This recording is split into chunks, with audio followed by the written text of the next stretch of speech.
And let's dive into our next meeting. You already know all the ins and outs of using Zoom, so I'm not going to go through all that again. About how we're doing this, we do not have breakout groups tonight. It's just us, kind of working through the agenda. So you had the packet, we had some materials in there in the agenda, and then we'll work through our agenda.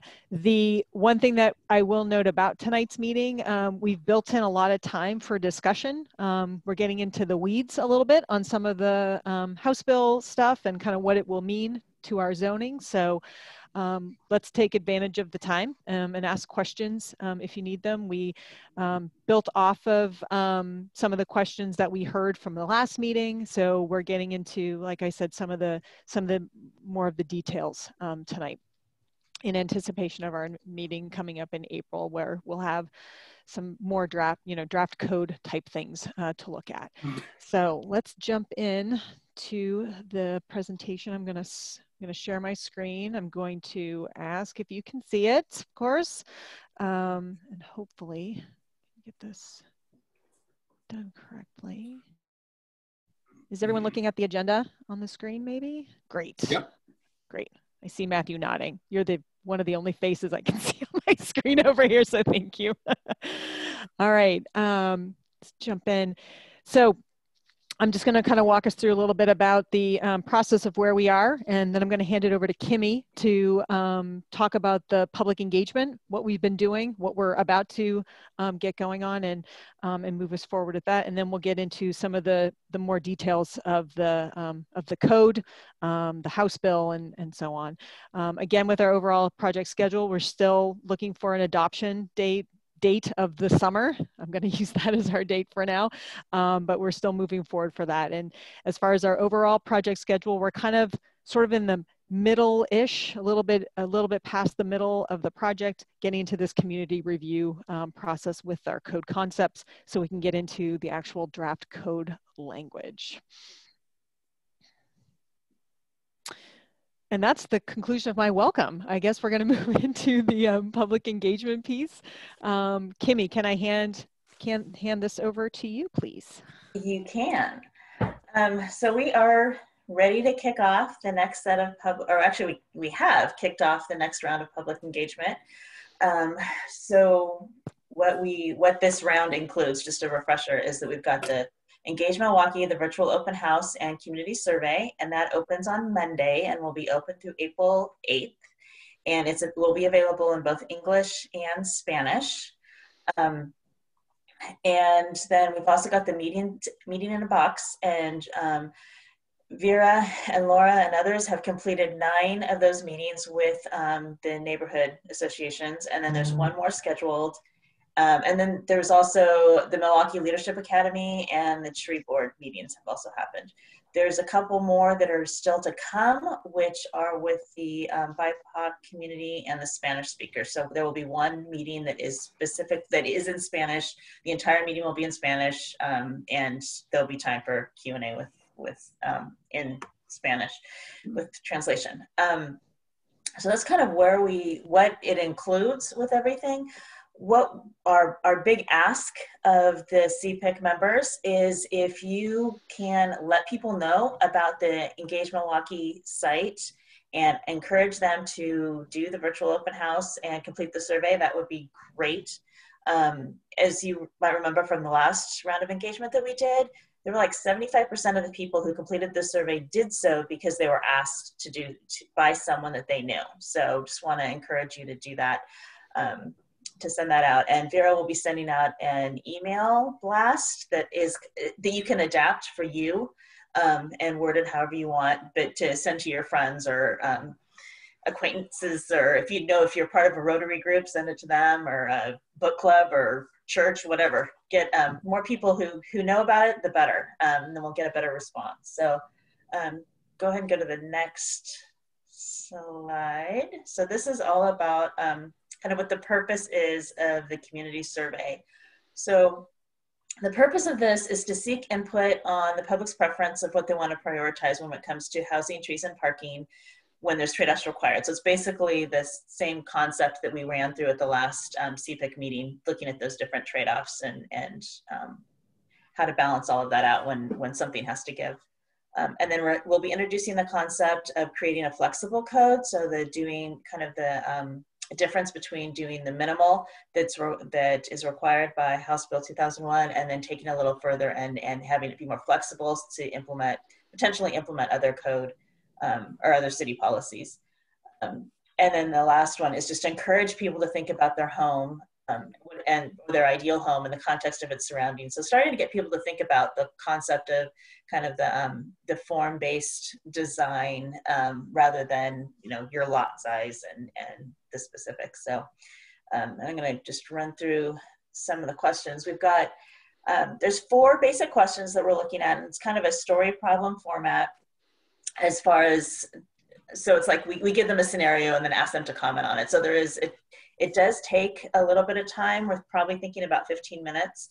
There are multiple choice answers followed by the opportunity for open-ended responses. So one of the things we heard last time was that some people felt that the questions, the answers were kind of too guided. So we wanted to make sure that people had an opportunity to just respond.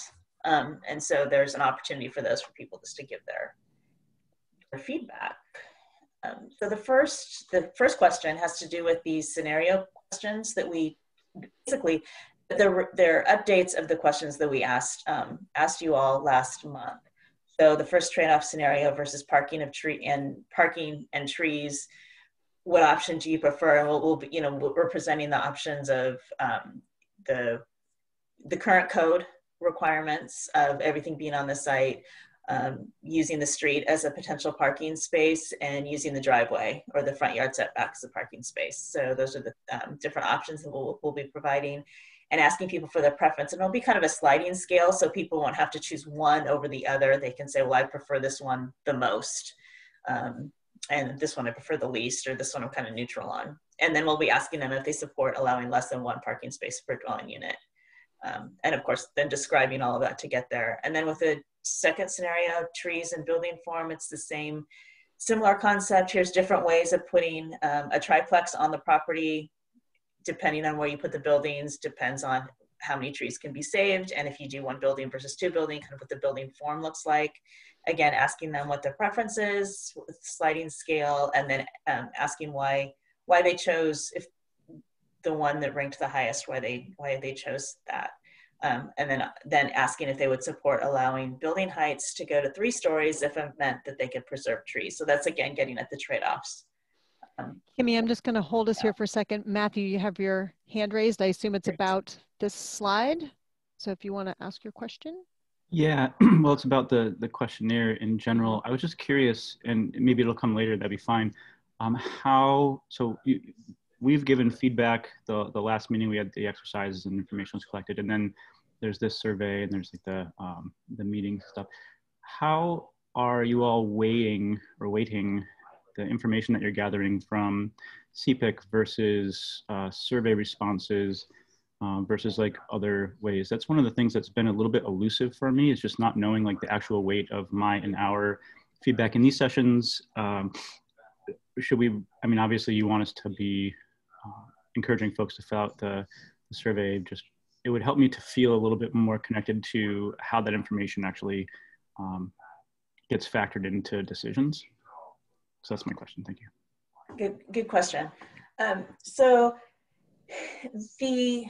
the way the process is working itself out, and we did adapt this meeting, or the questions that we're asking the public a little bit based on this, is that we're asking the CPIC members the questions first and getting your feedback. And then then taking that information and adjusting it for what we're asking the public about, to kind of move so the public's input is kind of a step behind the CPIC input as we work through the process. So for example, next month, you'll be seeing more on the actual code amendments and providing feedback on that before the public has an opportunity to. So as far as like the survey results go, we have the information that you gave us last time, and that is helping to frame the work, the technical work that is being done by Marcy's group. And Marcy can talk to that a little bit later, unless you, or now. But and then the information from the public will be summarized in a report that you'll get at the next CPIC meeting in April.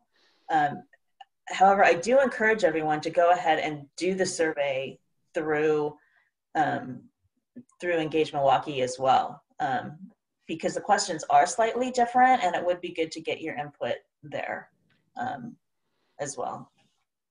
Does that help? Yes, it does. And with the sort of question of whether or not Milwaukee is going to be combining all of the different zoning designations into sort of like one that's really flexible, again, this could be answered later, how is that going to be determined, and at what point in the process does that happen? And if there are, if there's like kind of leftover questions or articulations that members of this group have that maybe weren't captured, they're summarized in some of the things that we said, you know, in the groups, but if it doesn't seem like it was adequately captured, is it better to like send an email? I'm just wanting a little bit more clarity on that as well. That's a good question. That is not something that we will be asking the public specifically about, because it is such a highly technical and kind of nuanced question. So that's one where the CPIC will weigh in on the most. But Vera or Marcy, do you want to comment on kind of where we're going with that part of the code amendment? If you're asking about sort of the combining of the zones or the consolidation zones, and we're actually going to be talking about that a bit more tonight. So if I can hold that for you, but I think I will say, you know, from what the direction that we've been getting from this group certainly is that consolidation is something that we are going to be working with, I think, in this code amendment. It's just a matter of figuring out the right way to consolidate, and Marcy's going to spend a little bit of time tonight talking about that.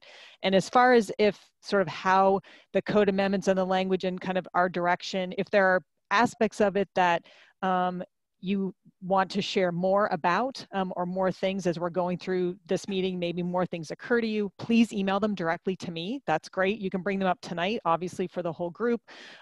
We can continue to modify that FAQ document and continue providing more information in that to help the whole group hear what your questions are and read the answers, and let's talk about it some more.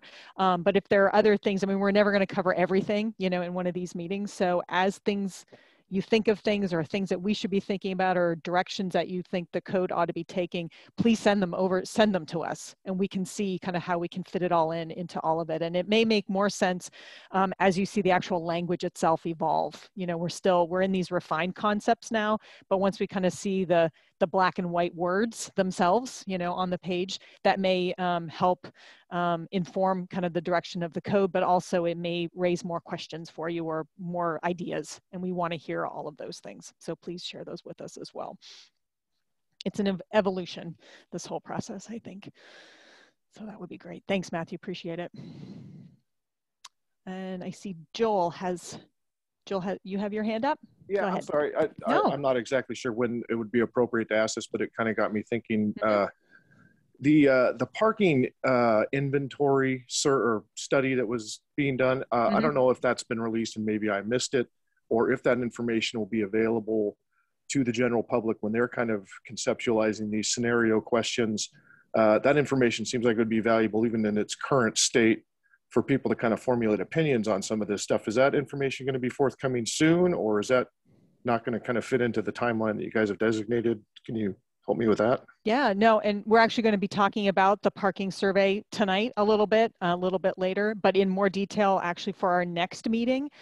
So as far as the the study itself and its final results or anything or like that won't be out in time for the survey itself that's happening for next week. So we're really what we're asking folks right now is sort of what are their thoughts about it, and if they're in some of these questions, and Kimmy will get to this, I think, is that, you know, if you think it's okay to have an on-street parking space, under what conditions? you know, what, you know, how does that work? So we're sort of hearing from people what they think about it, and then we'll be looking at that against what the parking study tells us as well. But you'll be getting more details about that a little bit tonight, and then more at the next meeting in April.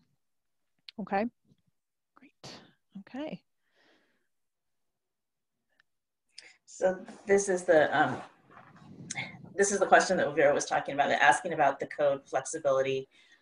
What should the code update include? And there's, with all these questions, there's a narrative that comes before it. So they're just not asked the question and expected to know the answer. There's a little description that kind of provides the background, but it was so much text that we didn't want to saddle you with all of that tonight. So the base question is, what should the code update include? Only the middle housing requirements of HB 2001 and minimum code compliance and a residential tree code is the first option. The second is flexibility to preserve trees on site and reduce parking requirements in addition to the state mandated middle housing requirements when certain conditions are met. And then the third one would be flexibility to address other city goals, such as housing for various income levels or environmentally sustainable housing, in addition to providing middle housing, preserving trees, and reducing parking requirements when certain conditions are met. And then it's an open-ended question of what are those certain conditions that must be met. So that's where we're going there. And it's really, I mean, the base is that this project will adopt the middle housing requirements and a flexible tree and a residential tree code. So we're assuming that will happen. There isn't an option just to do the middle housing requirements. So our base is already more than the minimal compliance, I guess is what I'm trying to say here. Yep. And then the next slide, or the next question, has to do with envisioning your neighborhood and asking people about the design features they think are important to them. And this is more of a visual. We'll have pictures that go with each of these questions. And so like the size and width of the yard, the front yard, backyard, and side setbacks. And then there'll be images and descriptions of a small setback, a large setback, and something in between, so that people can visualize what we're talking about. Location of parking, if it's in the street, if it's in the front setback or the driveway, and if it's all on site. The height of the buildings, the current code, which is 1.5 to 2 stories up to, and then the other extreme would be 3 stories, and the amount of landscaped area has to do with how much of the area is in landscaping and not building.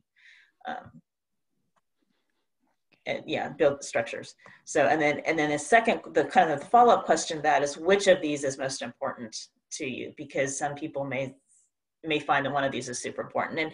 And the point of this question is to help us understand kind of what is important to people, what they're thinking about. And when they say, you know, okay, so the size of the yard is important. Well, does that mean big yard or small yard? So we'll be able to kind of figure out, when people say this is the most important thing, what they're saying about that is important as part of some of the analysis that we'll be doing. And then the last question will just be, do you have additional suggestions or other information to share? And that's where people can just provide their additional thoughts, or they can skip it if they don't want to give us any more additional information. That's just kind of trying to keep it short and provide lots of opportunities with people to give us feedback that's focused, as well as being able to share their opinions. A question for you. Yeah.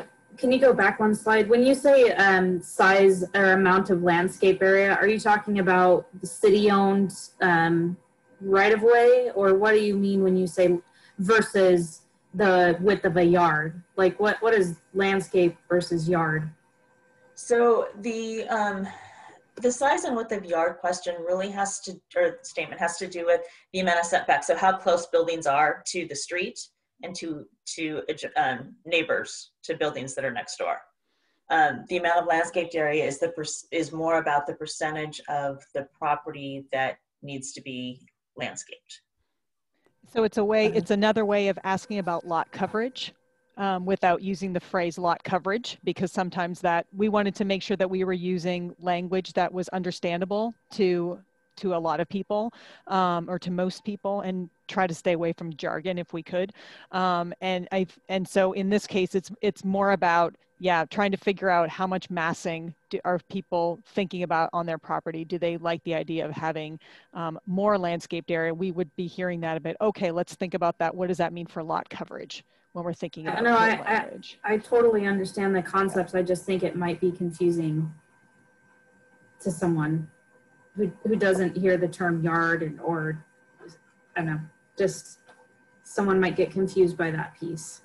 The difference between the two, you mean? Yeah, when you hear yard and landscape, I think, well, isn't your yard the landscape area? I'm confused now. And so that's okay. No, that's the only thing that caught me. Point. Okay. Good comment.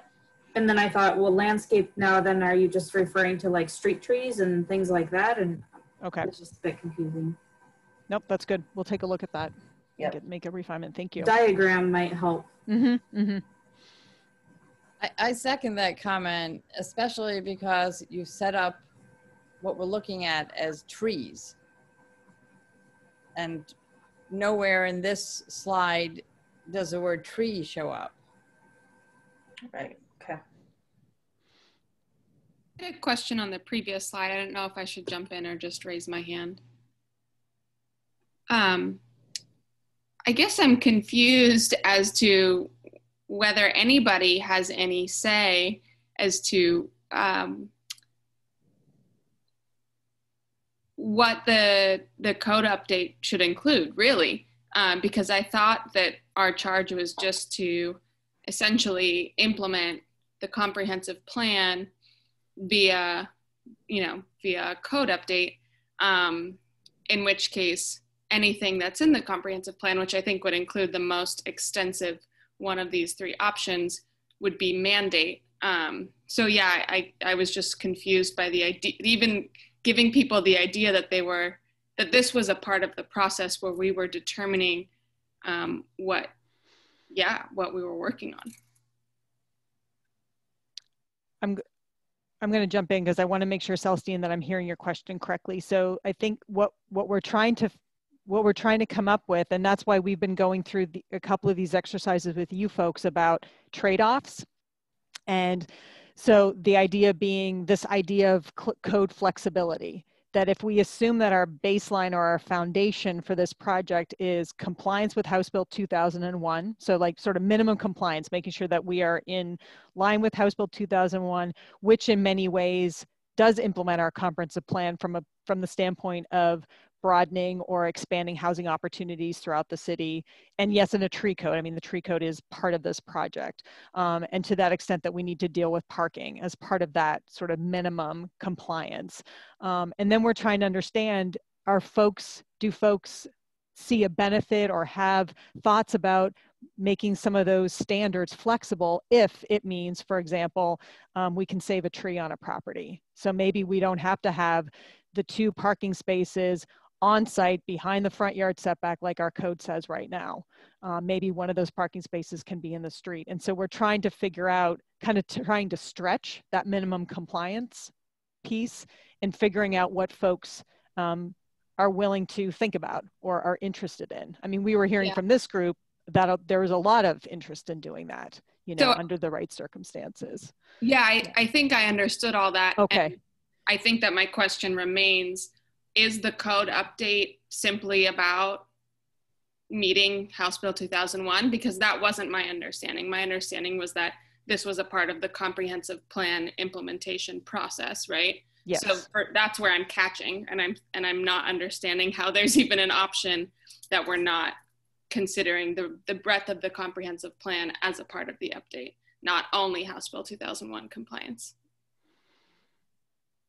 I think then maybe I think I need to understand a little bit better about what are the aspects of the housing section of the comprehensive plan that are outside of what we're talking. I guess what portions of the comprehensive plan are you thinking about that what I've just sort of described as kind of minimum compliance piece? Like there's a gap there, I think, is what I'm not hearing, or Gotcha. I'm not understanding from you. Yeah. I could go, I'm happy to review the comp plan and try and pick out some pieces. But I would think that both of the let's say number 2 and number 3 answers to the code flexibility question are covered as things that we are charged to accomplish in the comp plan. I don't have the specific policies for you right now, but it strikes me that all of these things are things that we have outlined in the comp plan as goals. Got it. And Vera, if I could just step in for a second, just for a clarifying point, I think that this is the first phase of the implementation that we're doing, which is this focus on housing and trees and looking at parking. But the comp plan has got many phases of implementation over time. And so there are things like natural resources that we haven't even, there's the whole section of the comprehensive plan that relates to natural resources and what we're doing with our overlay zones for natural resources. We're not going to talk about for a couple of years. So it's kind of like we're in phase 1 of implementation of the comp plan, and then we'll slowly start implementing it through other work that we do over the next 5 years. So I hope maybe that might help clarify it a little bit. Laura, I think you have to come out and say that then, like right from the get-go, kind of lay out that plan and recognize that this is phased, because otherwise I understand where you're coming from, that it feels a little short-sighted. Got it. Narrow focused. I think we know so well that it's only phase 1, and we say it over and over, and we put it in the title of our project, but that doesn't mean that those words translate into an understanding that it is a phased approach. So I appreciate that feedback, and we'll try to be better about telling that story in the future. That's good feedback. And also, maybe I'm being a stick in the mud, but it also seems odd that given the undertaking that a code update is, that we would, and knowing, like actively having a conversation right here, right now, that there are pieces of the comprehensive plan that we're giving folks an option to essentially ignore because we might address them in a different city document. I don't know. There's a disconnect for me where if we're saying these things are important to us, we're charged to implement them to the best of our ability in the comprehensive plan, but it's too complicated or too uncomfortable, so we don't want to do it right now in the code update.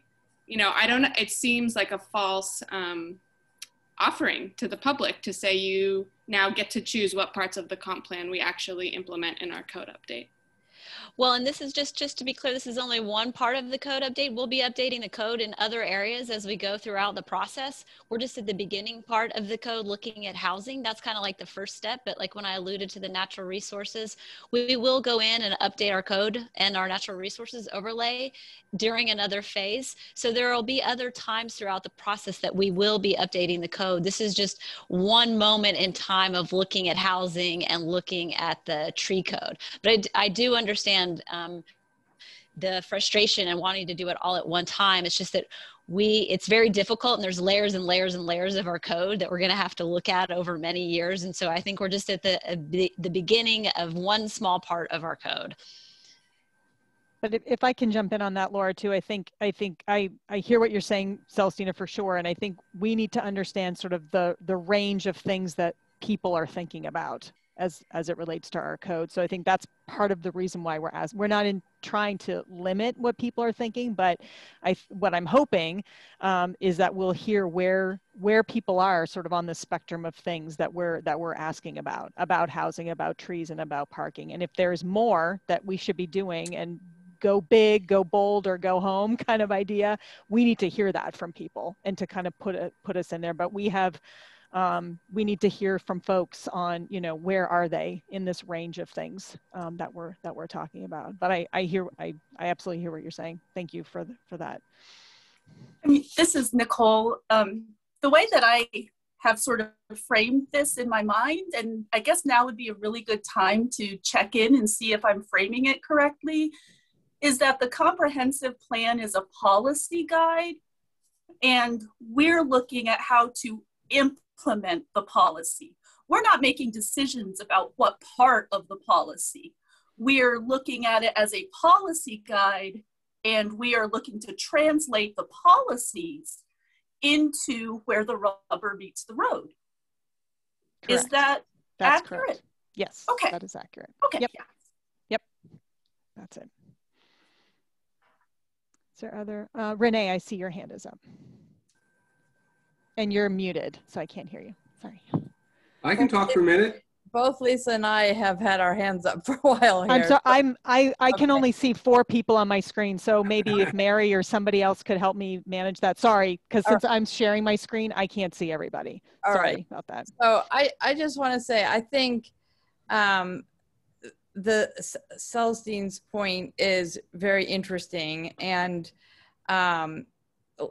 Laura's response, I feel like is valid, but I don't feel like those two things go together.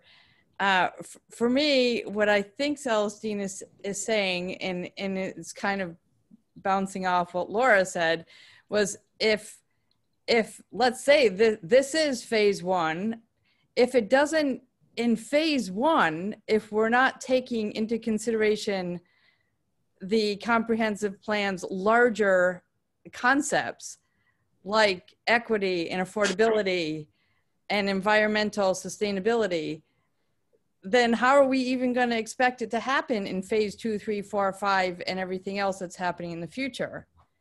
So I think those are, I don't feel like Laura's response was getting at what Celestine was saying from my take on it. So that's my question, is if we don't say that our actual question is the third option on this screen, now, when are we going to say it?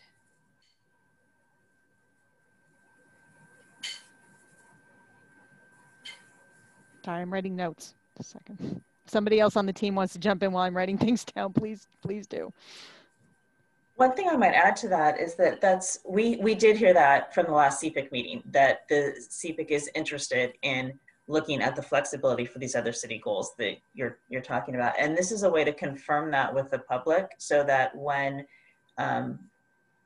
if the code amendments come forward and they address other things like attainable housing as far as the income level part of it, or natural resources, or another component of the comp plan, that reinforces that that's what is desired moving forward.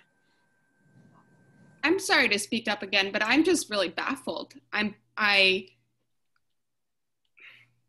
With a title for a committee like Comprehensive Plan Implementation Committee, and then to present the public with an option that our code update is only going to focus on House Bill 2001 requirements, I don't know. I'm kind of at a loss for words.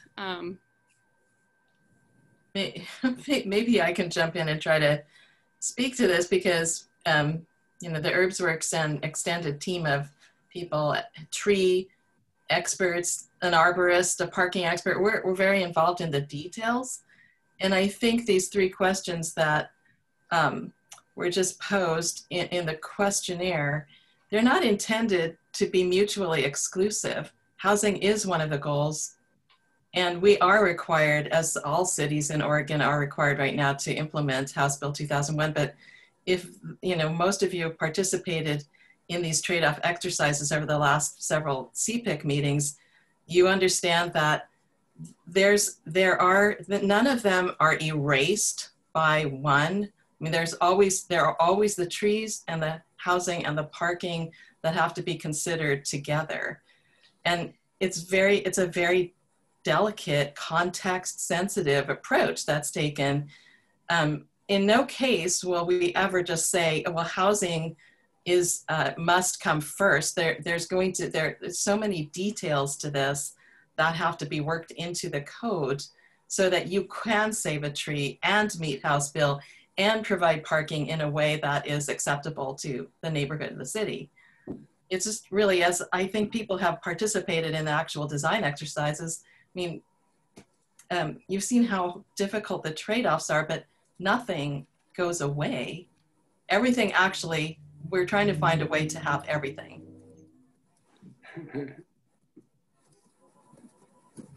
See, Stefan has his hand up.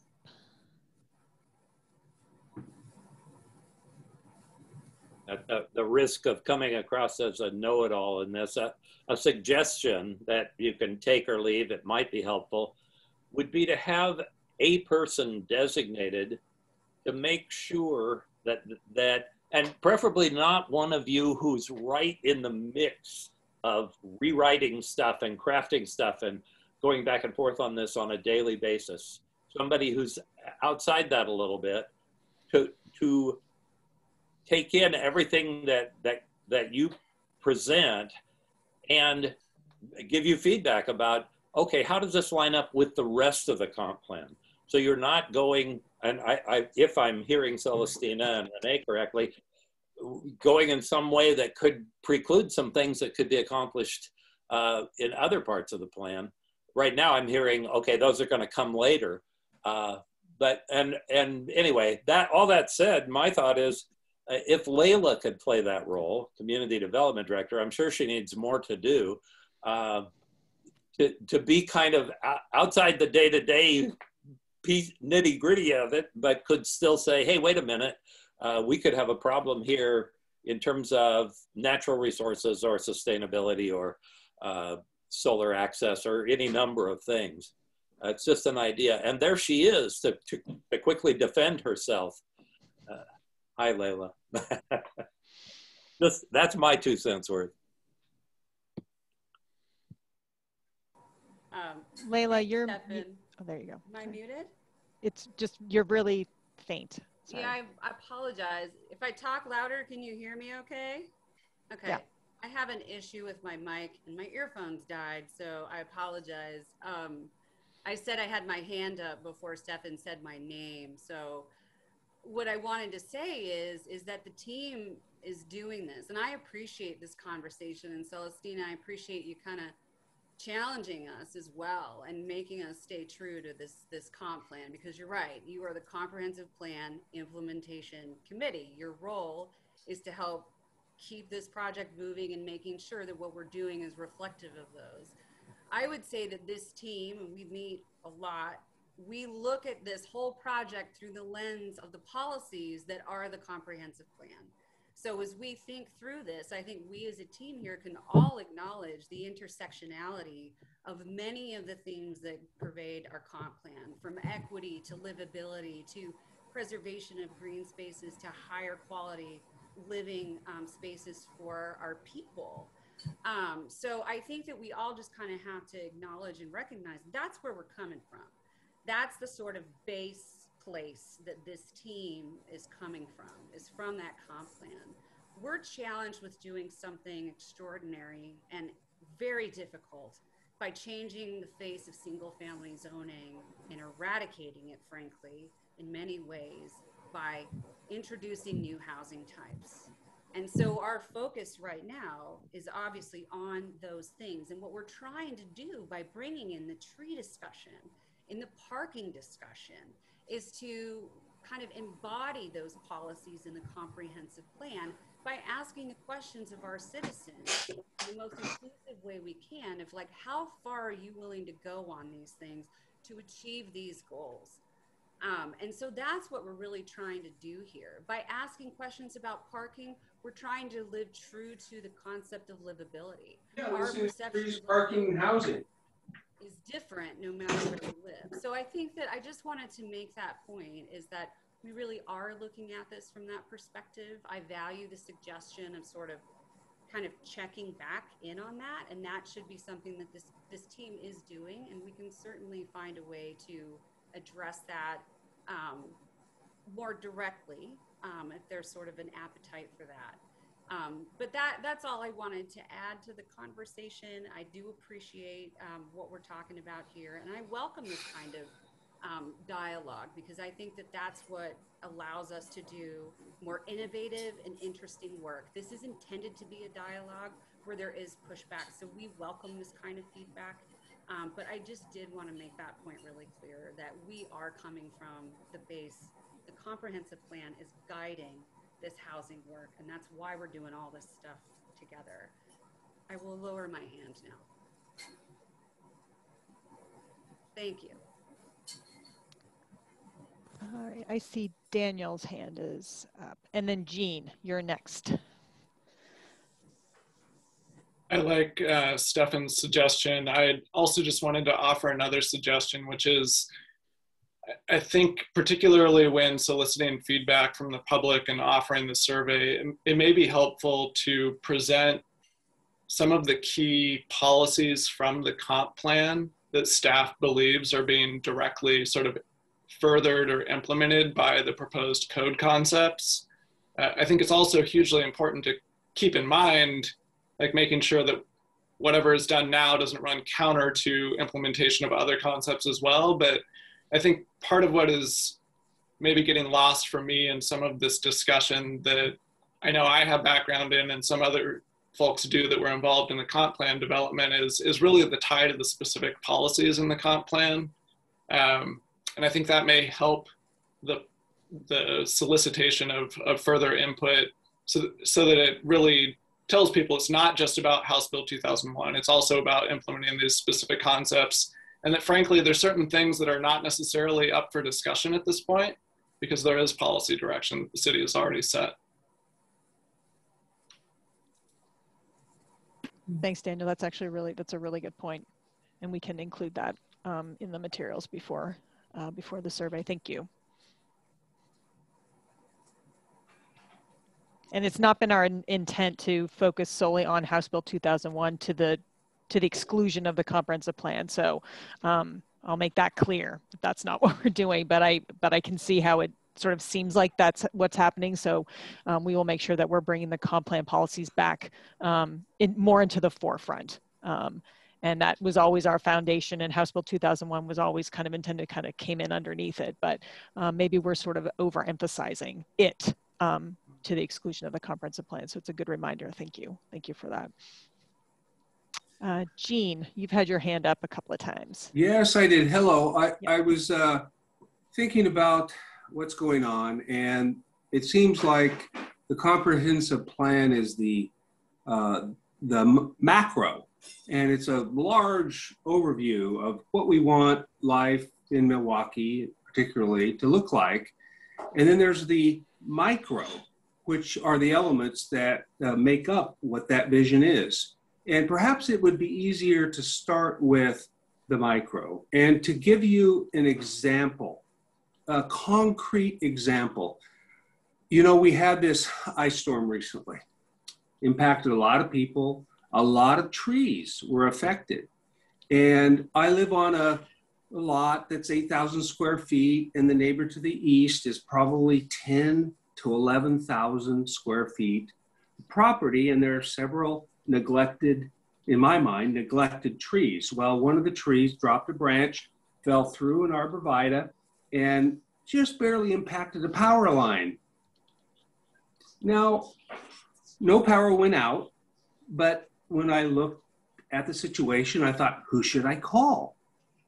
Well, I called because, you know, the PGE people they wouldn't answer calls because they're so busy. So I called the city of Milwaukee and talked to the arborist about whose responsibility it is that this tree branch had fallen and was impacting the power line, and he couldn't really answer the question. And I gave him a couple of questions that were hypothetical, and he said, well, I'm not an attorney. And he was very patient with me. He was very gentle with me in his answer. And he kept referring that I needed to call the utility company, which I ended up doing. And the problem was resolved. But what that meant to me was that the city of Milwaukee badly needs a tree code. And if you wait for a comprehensive plan to occur before that tree code is developed, then you're spending years and years into the future. Why not develop a tree code now for the different residential properties in the city that handles those kind of questions? Thank you. The tree code is part of this project. It's one of the Yeah. implementing device. It will be an implementing document that comes out of this project. But see, that could be done now by an edict from the city council and appointing people on a tree code committee. It could be done now. It is being done now. That is what we're doing. We have our right. Yeah, I mean, maybe we haven't talked about it enough, but we have an arborist on our team that meets regularly with the city arborist, that meets regularly with your tree board, that has been reviewing drafts and that are advancing in a completion of a tree code. So a tree code will be part of the total adoption of this project. Yeah, I'm sure it will be. Can I also add that what we're showing you right now are just the questions that are being asked in the survey. And as far as the Engage Milwaukee open house goes, the questions come after. There are several stations that we're asking people to read about to provide some of this background. And so part of the challenge here, I think, is that we just jumped into the questions and we didn't provide you a refresher of that overview of what the project is about and how we're talking about housing, trees, and parking. And so some of that, so when you ask friends to complete the survey and go to the Engage Milwaukee site, please encourage them to read through all of the stations and to go and not just jump to the survey, because I think it will help clarify some of the things that we're talking about and help. And because that introductory part does go back and talk about what the comp plan is and how it relates to the vision, and how what we're doing now is putting Nicole, as you said, putting the rubber to the road and implementing the policies and kind of walks through the steps of what we're doing. So I think that might help others complete the survey and understand the purpose of these questions. Yeah, and specific policy language will be on that page. So to kind of continually tie it back to that.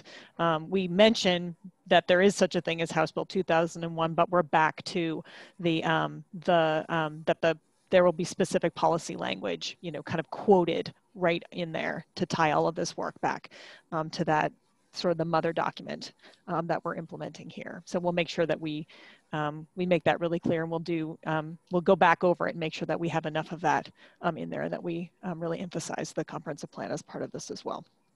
So this is great feedback, everyone. Thank you really very much for this. Okay, ready to dive back in? Okay. Yes, and I think the last slide was just that what the survey will be, the results will be used for, which is basically to inform the trade-offs and flexibility that needs to be included in our code amendments for housing, trees, and parking, and to, as we talked about earlier, gauge the interest of the public to consider code amendments that address other city goals that go beyond the housing and the trees part of this. And increase the city's understanding of other design features that are important to the public, kind of where people are leaning on some of these topics, so we know where we can provide, or I guess the levers that the actual code amendment should focus on to provide that additional flexibility.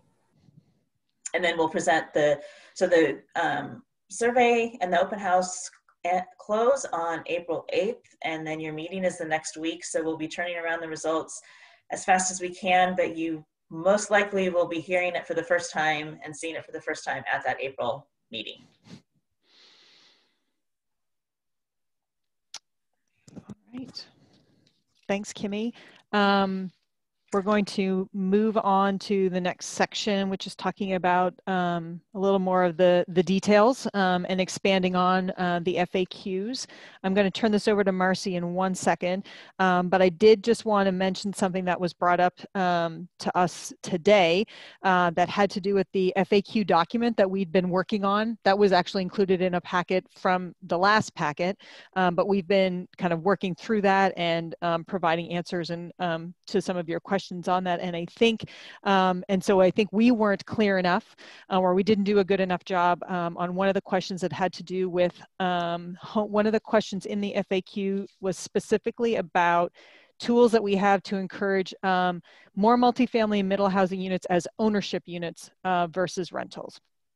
And one of the bullet points in there talked about that had a statement that in general, that increased home ownership wasn't a specific goal expressed in the comprehensive plan. And that's not exactly true. And so I want to walk that back a little bit and talk about that there are several policies within the comp plan that talk about home ownership opportunities and rental opportunities, and being able to provide more first-time home buyer opportunities is in one of the policies.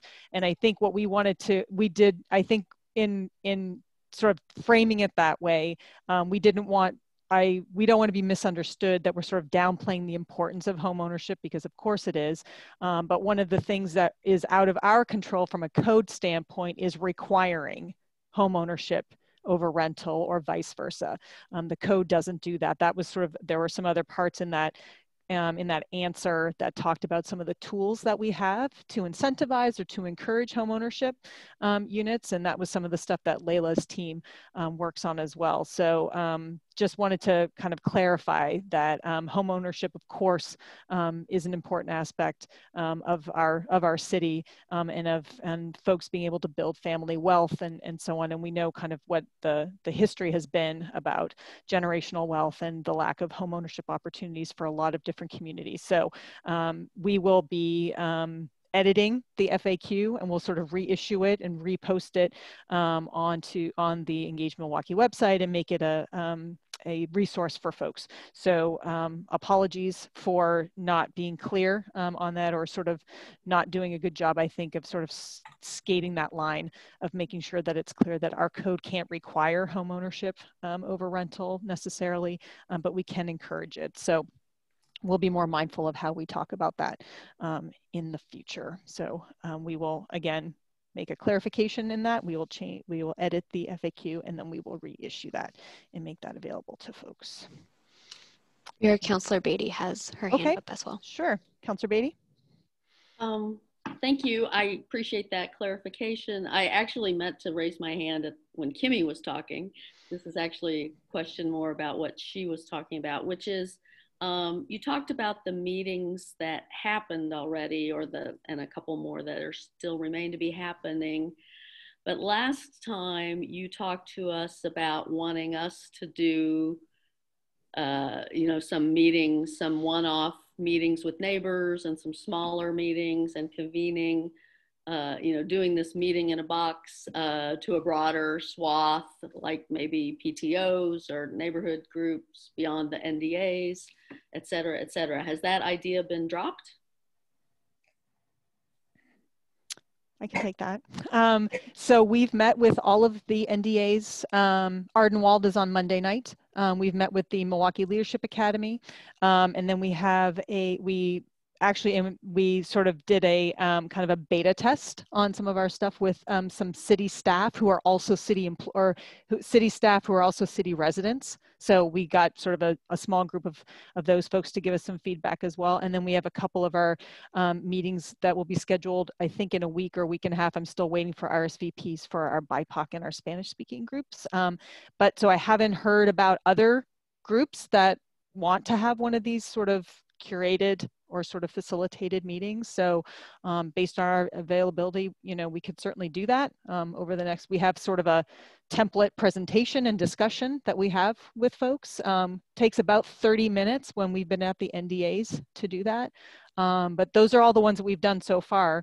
And so if folks want to put one together, we can go about. Maybe I misunderstood, but I thought that's what you were encouraging us to do last time, was to identify groups beyond, you've hit you've hit the obvious and regular ones, and they're important, but I thought we were being encouraged to try and either form our own sort of neighborhood, coffee klatch group. Sure. Or, to me, the PTOs are also a good, I don't know how they're meeting in COVID. I don't know if and how they're meeting in COVID, but if they are, that's a good way to reach people. Anyway, I just was kind of curious because it felt like the idea had been dropped. The meeting in a box idea had kind of been dropped. So I just wanted to Well, those were sort of the meeting in a box that we've been having. We were having them with, various groups. And, if folks have some of these small groups that they want to put together, we can certainly do that. But to be honest, I haven't heard from anyone from this committee that wanted to put one together or had one put together or something like that. But we still have a couple of weeks that we could see if we can fit something in. So I'm happy to do it. Like I said, it took about 30 minutes when we were at the NDAs, but so we can do that if folks have some ideas or have a bunch of folks that you want to put together, and then we can go through something like that. So just let me know. And part of the meeting in a box, the way the presentation has evolved is that instead of going through the questions at the meetings, the presentation is basically the overview of the project and the process and kind of what some of those trade-offs are, and then asking people to go to the Engage Milwaukee site to fill out the survey. Because it ended up being a lot, and there's no way you can get through it in a half an hour. So it's it evolved as we created it and developed it and gave it to different groups. Renee, you have your hand up? Yeah, thank you. I agree with Lisa. I thought there was going to be more involvement from encouraged and facilitated with the CPIC members. And I'm wondering what efforts have been made for expanding the outreach from the previous efforts which were not ideal. And it seems like there was a lot of conversation around the fact that it was just a start and next time would be better. So I'm wondering what efforts have been made for equity in participation. And by that, I mean making sure that not just having a specific outreach to the BIPOC and Spanish-speaking community, but making sure that all the different neighborhoods had outreach and different ages and different religious affiliations or what have you. That would take some coordinating. If there was a lot of people participating, it might happen by default, but there's not. And already we know that the last survey heavily was most of the not most, but a strong percentage of the respondents were from one neighborhood. And I think there was one neighborhood that doesn't have somebody on this committee. So I think there needs to be some deliberate, concerted effort at outreach. I can speak a bit to what we've been doing and what we as city staff have been doing. As part of that outreach, I'm going to make a direct ask again for this committee to please send out, direct asks for participation in the survey, in the open house, and so on. We have gone to every NDA, including Ardenwald on Monday night, and have spent time with them, making presentations, talking to them, answering questions, and telling them about the survey coming up. So all of the NDA meetings we've attended all of them. We are doing these roundtables with the BIPOC and Spanish speaking folks. And so we have a whole list of folks that will be reaching out to encourage them to take the survey. Again, we have the survey materials and all of it is in Spanish, as well as English, of course. It's in the pilot. So this project was the cover of the March pilot. I assume everyone reads the pilot when it comes to your house, but the front page of the pilot was this project. And in April, for the April pilot, when it goes out, and again, that gets sent to every house in the city or every property in the city. There's an article, or actually it's not even an article, it's the flyer for this project to encourage folks to go to the website. You'll probably be seeing an email from me a few times if you're on multiple committees. So we'll be sending out email blasts as well. And we'll be communicating with as many of the contacts that I have at the various apartment complexes. So we get renters as well. We had a pretty big majority of homeowners for the last one. So we've put together an email list of the various apartment complexes and folks so that because I'm sure they have internal kind of contacts with their communities. So we'll be posting that material as well, be reaching out to the housing authority to make sure that materials are available there. The library is putting bookmarks that talks about our project into all of their books. So if you're getting books at the library, our bookmarks that advertise this project will be there as well. They did that the last time, and so we've asked them to do that again because we have a lot of bookmarks. If anybody wants any, I have a ton. And so I'm happy to make them available to you. And so as we go, like we'll be continually communicating with folks to do that. So that's sort of off the top of my head. I have a list back at the office of all of the other things that we're doing. So if you have other ideas or if you have other folks that we should be reaching out to, I appreciate the comment, Renee, but you know, part of this committee, we're sort of hoping that you folks will help us reach out to if you are a member of a church community or a faith community, can you please, you know, share that material with those folks as well? Because, you know, this is, you know, I'm sort of looking at this as a bit of a team effort as well. So if you have other people that we should be communicating with, please let me know. Happy to, I'm sure I've missed folks, so I'm happy to get more suggestions about who else we should be reaching out to. And my team, if I've forgotten to comment or mention something that we've done, please let me know. I'm sort of running off of memory of all the things that we've been doing. So it's a good point, Renee, but yeah, I'm happy we can always do more. So I'm happy to hear. Could you share that list? Because if we don't know what you're doing, then we can't build off of it, and we certainly don't want to duplicate efforts.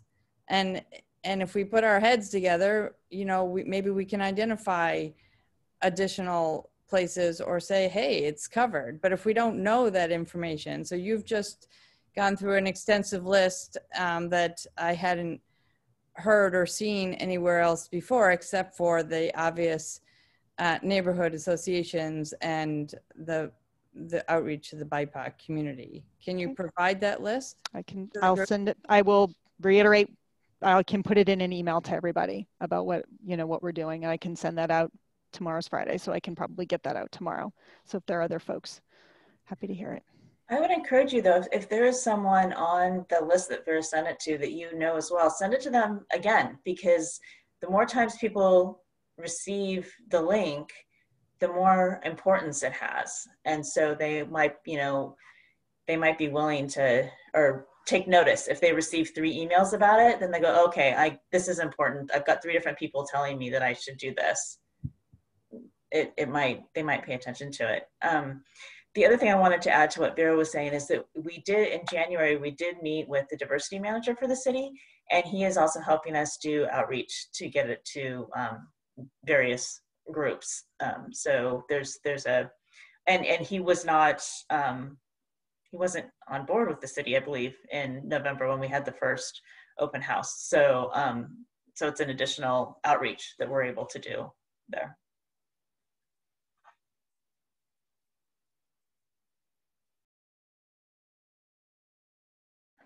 Sorry, I had to unmute myself. Renee, your hand is up. Do you have another question? Just checking. I want to make sure. Okay. All right. Okay. Should we get into the weeds a little bit? Is everybody ready for the weeds? I'm ready to talk about the zoning. That's what I mean by the weeds. the way that we implement the comprehensive plan through zoning. Okay. So this is in the spirit of updating the frequently asked questions with more detail and more information because you kind of asked for it. So if you could just go to the next slide, Vera, please. What we heard last time was that people are willing to think about the R10, but they needed more information. So this is a preamble to that. Just a little reminder of what we talked about last time. So as you all know, House Bill 2001 says that middle housing types are permitted in any zone that permits single detached homes, which is everything in yellow here. In the form of duplexes, first of all, so duplexes are permitted on all lots that also permit single detached zones. And then in addition, other middle housing types are permitted based on the minimum lot size, regardless of zone. So for example, triplexes will be required on 5,000 square foot lots or lots that are greater than that size. And quadplexes will be required to be permitted on 7,000 square foot lots or greater. Next. Oh. And I'll just maybe take a minute to ask Mary or staff to let me know if people are asking questions in the meantime.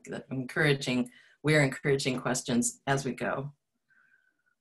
So just a recap from the last meeting was we talked about consolidating your 8 zones to consolidating some of them into a simpler set of 3.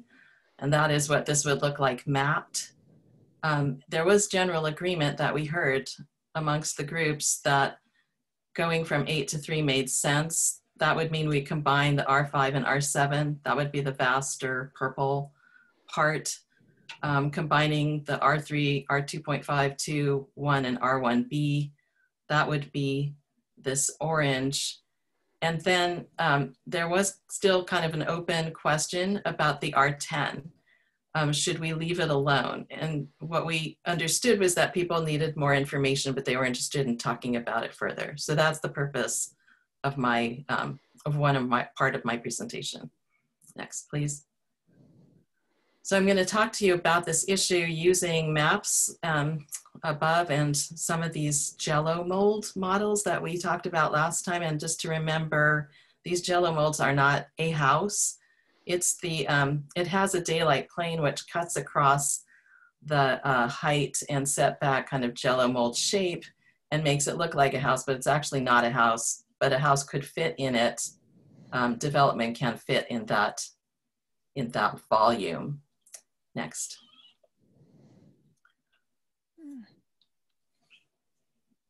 I'm trying, sorry.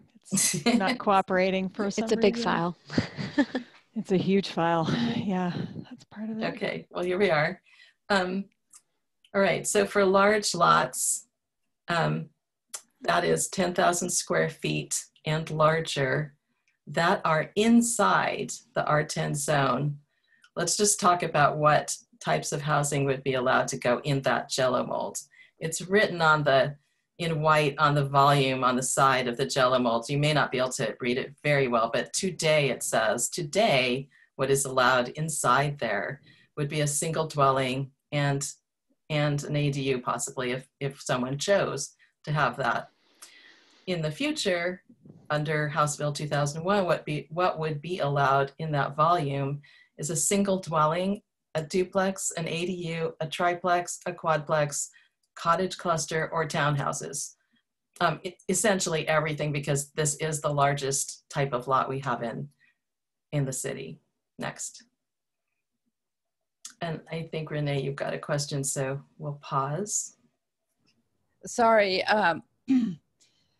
you may have already answered this in the verbiage, but I had this question before tonight, so I'm going to ask it now. My lot is more than 10,000 square feet and it's R7. So would it become R10 if it was based on the size? Because you're basing all your statements on the size of the lot. Yeah, you're kind of, you're actually getting to the point that I'm about to make. It's the punchline, Renee. So I'm going to get to that point in the next slide. First, I want to talk about, well, so hang on. You have an R10, you have a 10,000 square foot lot inside an R10 zone, or are you aware of which zone you're in? No, I'm R7. Okay, you're 10,000. You're more than 10,000 square foot lot in an R7 zone. Yeah, I'm pretty sure it's more than 10,000. It's a third of an acre, but I'm R7, as is my neighbor who has 3.5 acres. So, you know, it's an important question to me. It's going to be even more important in a second. Marcia's going to get there. This is good. All right. Yeah. So sorry to blow your No. Okay. Well, while we're paused, were there any more questions just right now? And or Vera, did you have anything you wanted to add so far? Okay. I'm not seeing any, Marcy. Sorry? I'm not seeing any other questions right now. All right. So let's just talk about, for those 10,000 square foot lots that are outside of the R10 zone. So this would be the kind of lot that you're talking about, Renee. Those lots could be subdivided because they're not protected by the R10 minimum lot standard. They're outside of, so they could be divided into what the base zone permits, which if they're in an R7 zone, they could be divided into a 7,000 minimum square foot lot and something left over, which probably would not, if it were a pure 10,000 square foot lot, that would be a little difficult. But somebody might be able to do, say, a 7,000 square foot lot and some lots for townhouses on that. That would be possible in the future under House Bill 2001. So I just want to make the point here, because we're about to look at a map that shows how many lots there are, like the ones that Renee is talking about, but they are over 80% of the lots that are 10,000 square feet or over are not in the R10 zone. I think the next picture is a map, isn't it? It's not, it's actually, sorry, it's this giant, there it is. It's this giant file and it's acting weird on my computer because I'm far away from the server. That's the problem. I'm so sorry. It's this map. There it is. That's right. The one. Okay, so let's just talk about those lots, those large lots that aren't in the R10 zone. As I mentioned, it's 80% of the large lots. They're not in R10. On the upper right, you see a little key map that shows where the R10 areas are, and they're pretty limited, mostly at the periphery of the city. And some of them, for example, on the southern patch on the upper right map, that is actually one of the largest pieces of that is an open space, but it's got a base zone of R10 on it. So if you look at the map on the left, and you can see all of the orangish or sort of taupe colored lots are 10,000 to 13,999 square feet. And all the pink ones are 14,000 square feet or larger. That's how many large lots are in the other zones and could be subdivided for quadplexes, triplexes, duplexes, townhouses, cottage clusters. So we feel that it's worth returning to the question now about this question. Should R10 remain in its own zone, or should it be consolidated with the R5 and R7? I mean, since many of these 10,000 square foot lots and greater are not in the R10 zone, does the R10 zone mean much, I guess? And in a kind of effort to really pour over the details of the code, and people talked last time about wanting, you know, a rational approach to this gigantic once in a lifetime residential code update that we have the opportunity to do. Should we be thinking kind of big, and does that R10 line mean that much? So I wanted to open the conversation up again. And I'll let you kick it off, Renee. Well, I hate to dominate the conversation, but a background question. Why do we have different zones to begin with? And is there, whatever that reason was that they were originally established, is it gone? Or is it to be considered? Or could we just start again? I'm not being facetious. I don't really know.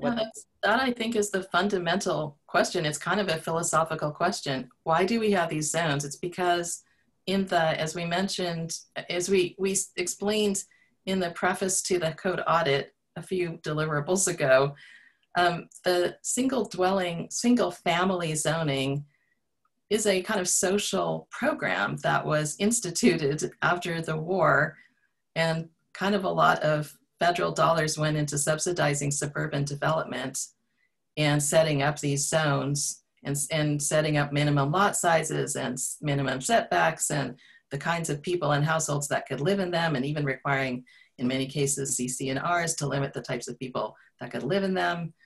It's a construct, and now we have this opportunity to rewrite it really to start from zero. And that's kind of what we're trying to do in Milwaukee with this livability code, with a more form-based approach, thus trying to integrate concern for trees and concern for parking, along with this desire to integrate middle housing types. Stefan? Well, I think Marcy just gave a very diplomatic answer. I would simplify it from my experience and say segregation was a very big reason for the different zones that existed. And they were, and HUD published model ordinances for cities to adopt all over the country, and they did. And one of the guiding principles there was separating white people from non-white people. So is that the purpose of R10? Well, if you think about it, the idea was larger lots, poorer and minority people would not be able to afford them. So you could be assured, if you were white, if you bought a large lot, you'd be protected from the undesirable elements of society. But we have all these gazillion different zones, and I understand the overall explanation. And I've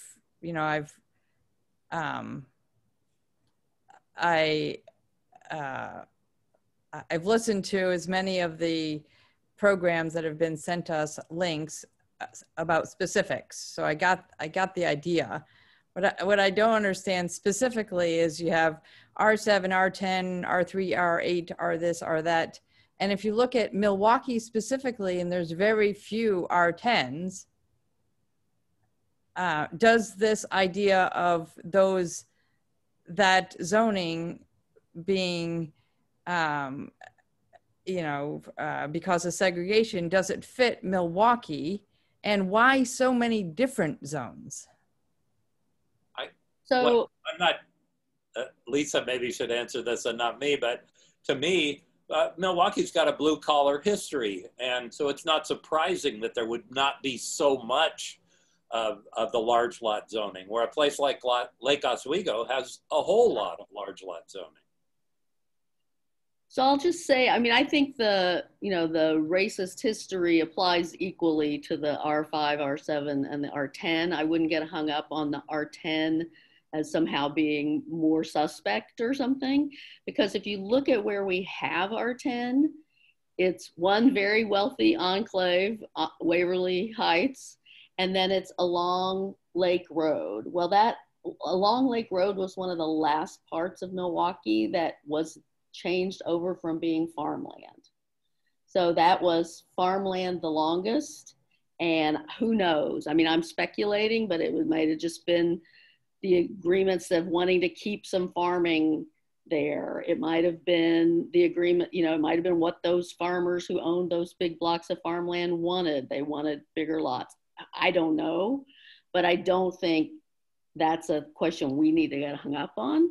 I think the question that I had hoped we would see, and it's interesting to have seen all the maps of all the 10,000 square foot lots that are outside of the R10, because that was a lot more than I would have expected.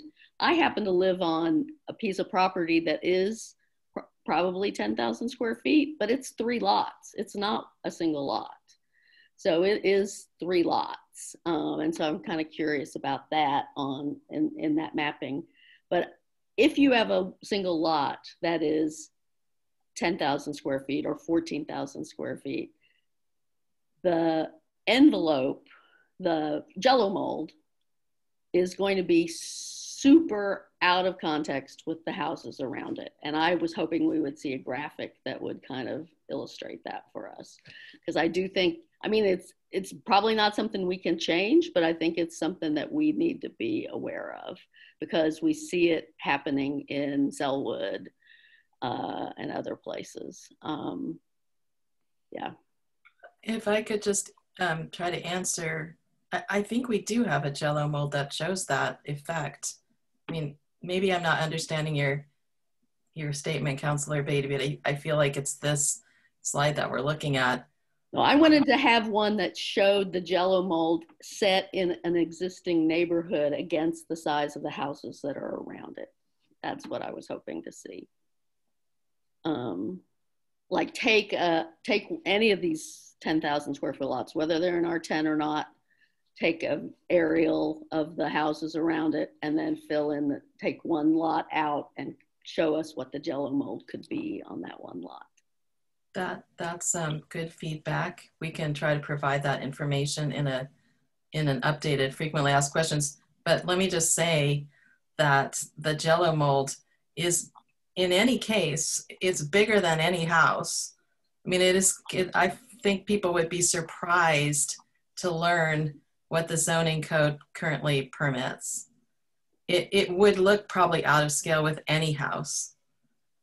And that's the reality of zoning, is that there's a lot of building envelope there to fill up, and it's rarely filled up.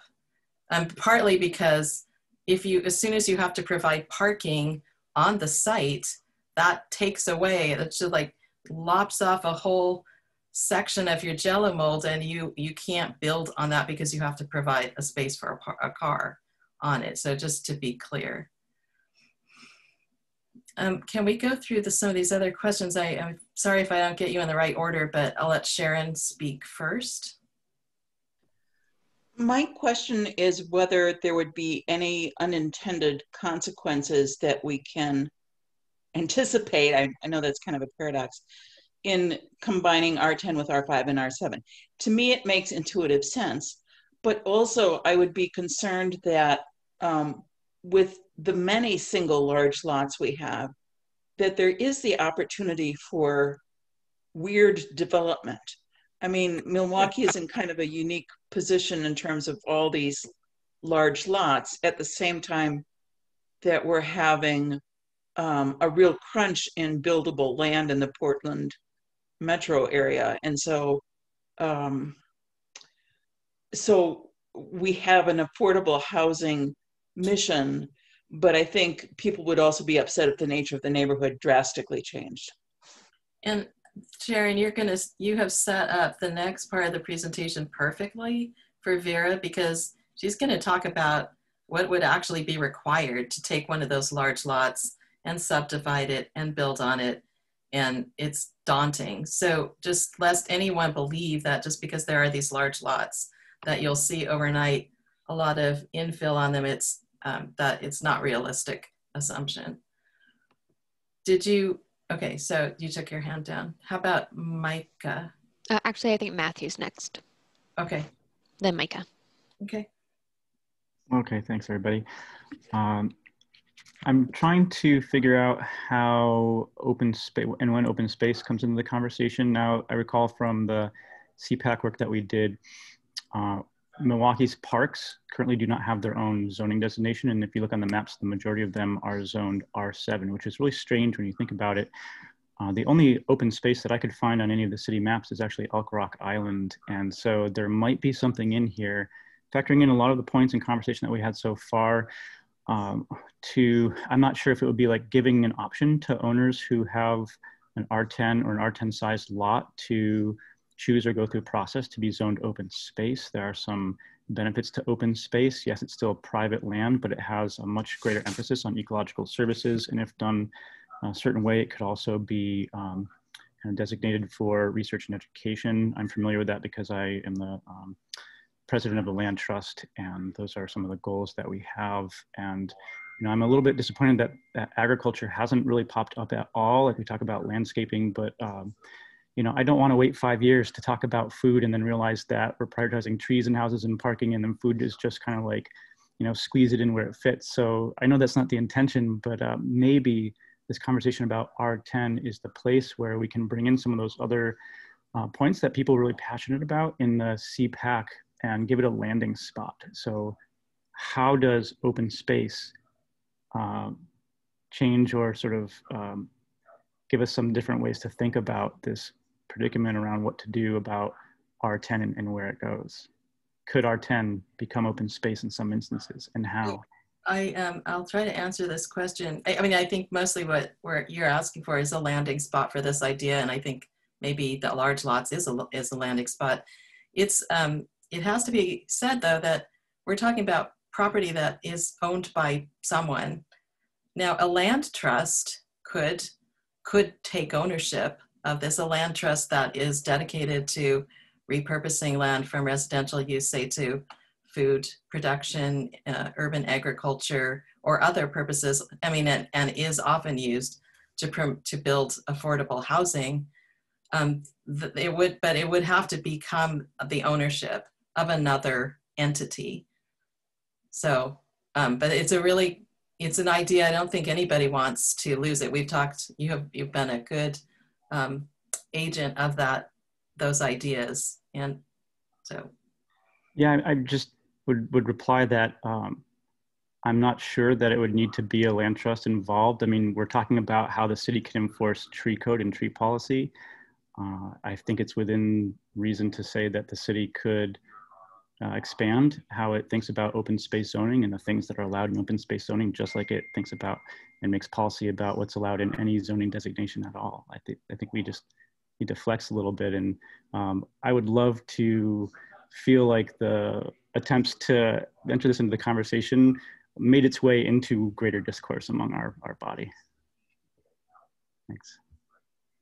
Thanks for bringing it up. So how about Micah? Yeah. My question was, have we abandoned the alternative to consolidate all of the residential zones into a single residential zone, as was discussed at last meeting? Given the context of like Milwaukee, where there's very little rhyme or reason to residential zoning, and that there was a potential option of going a form-based or size-based residential zoning. I may have not been clear enough, but that is the question. I think that's the remaining question. We heard support for consolidating the R5 and R7, but people had questions about R10. Now we've provided you with information about R10. So this is the question, are people willing to have R10 become part of a single unified residential zone? Gotcha.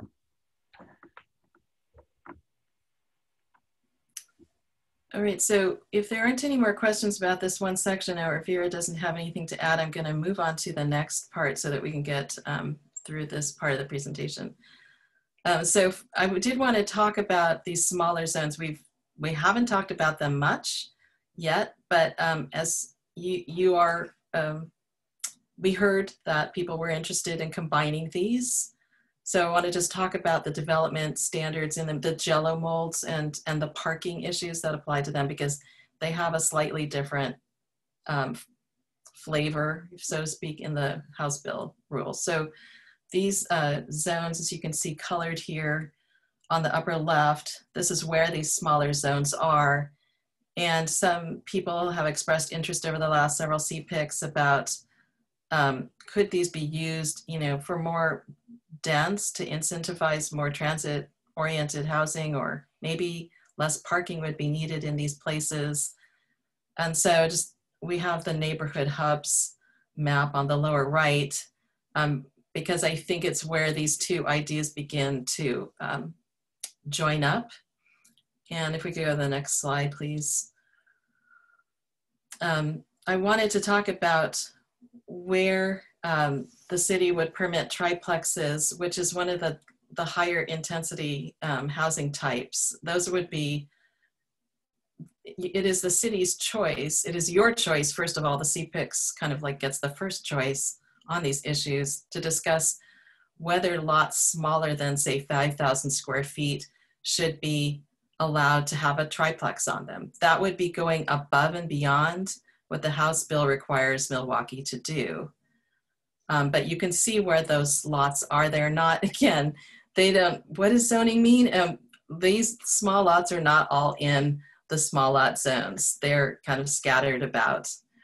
So let me talk to you about what would be allowed in these zones under the House bill. If you could go to the next slide, please. So under the House bill, on the left is a list of the things that we are required to permit in those lots, duplexes. And that duplex cannot have more than 2 parking spaces. That's the same as for a 5,000 or 7,000 square foot lot. However, if you chose to have triplexes on these lots, and you would expect a triplex to have 3 parking spaces under House bill, but because the lot is smaller, or for lots that are between 3 and 4,000 or under 3,000, less parking is allowed to be required. So I wanted to make this clear because I think some people were saying that it might not be clear to everybody that parking is not always 1 per dwelling unit. On the smaller lots, we're not allowed to require 1 per dwelling unit. In fact, it gets to be less, but that could be very beneficial, or I guess it could be useful in an area that is more transit served.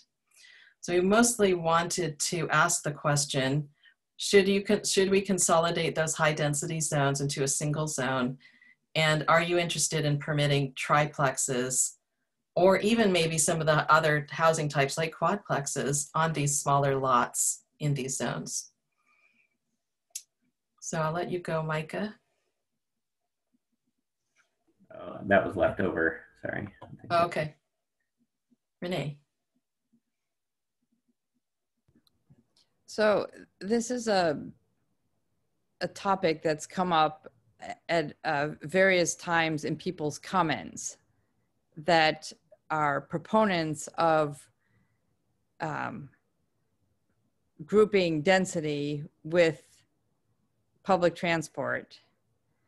And I personally thought that at the House level, they had decided against that general approach back in July.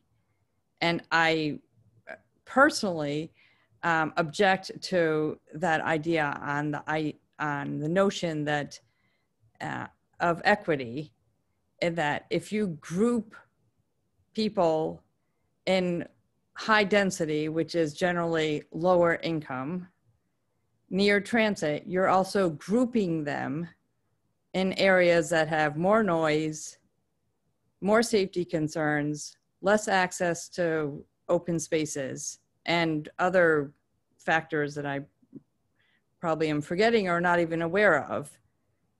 So, you know, I'm not aware of discussion around the general notion to begin with, not specifics that you're getting at with the zoning, but that general notion of grouping density around transit or other factors that are inequitable.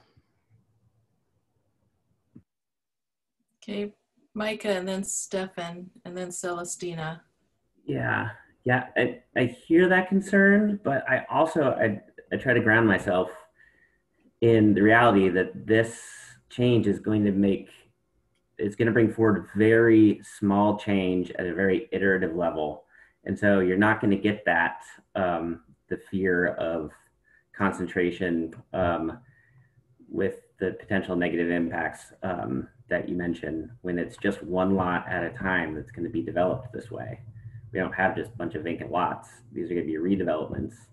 And I think adding density in those, adding as much density as possible while protecting trees is what we need right now, especially in these spaces that are connected to transit and other livability benefits like downtown or other things like that.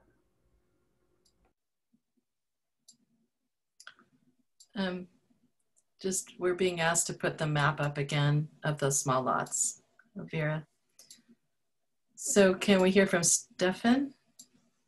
So I kind of, well, I understand Renee's point, but I fundamentally disagree with some of it. But my concern is that there are a lot of assumptions about what amounts to high quality transit or frequent transit. And from my perspective, as somebody who's been in the transit business, along the light rail line and near the light rail stops are the only real high frequency transit spots we've got in this community. The route of the 75 is pretty close, but we don't have anything else that is true urban level transit service. And for us to be moving density towards transit lines, we better get some kind of commitment from TriMet about increased service to go with it.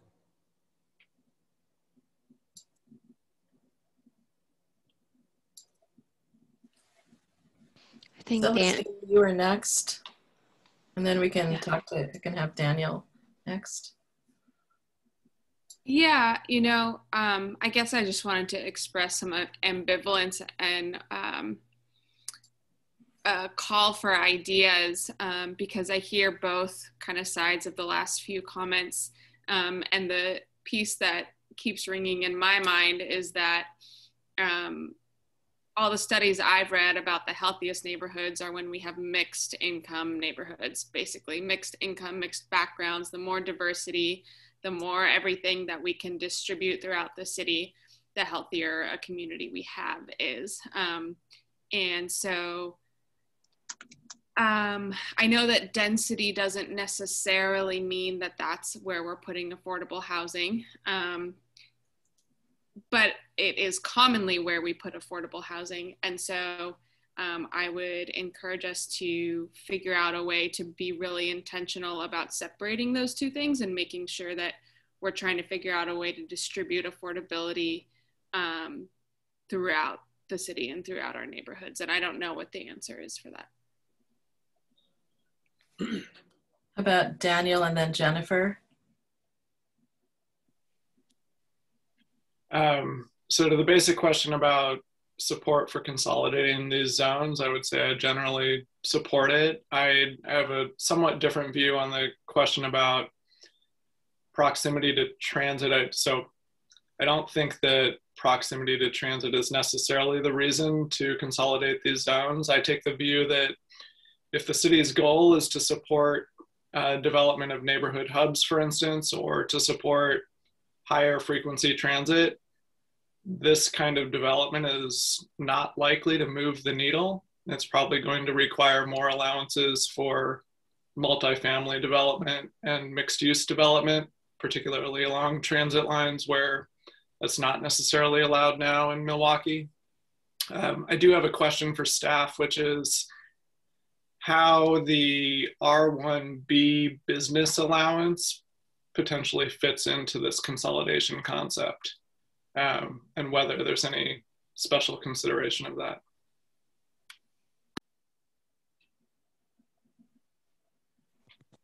I will sort of jump into that a little bit, and that is something that, you know, when we talk about the idea of consolidating all of the zones, is just the idea that the R1B in particular allows a couple of commercial uses, mostly offices, as conditional uses. And so you can see where the R1B is close to downtown.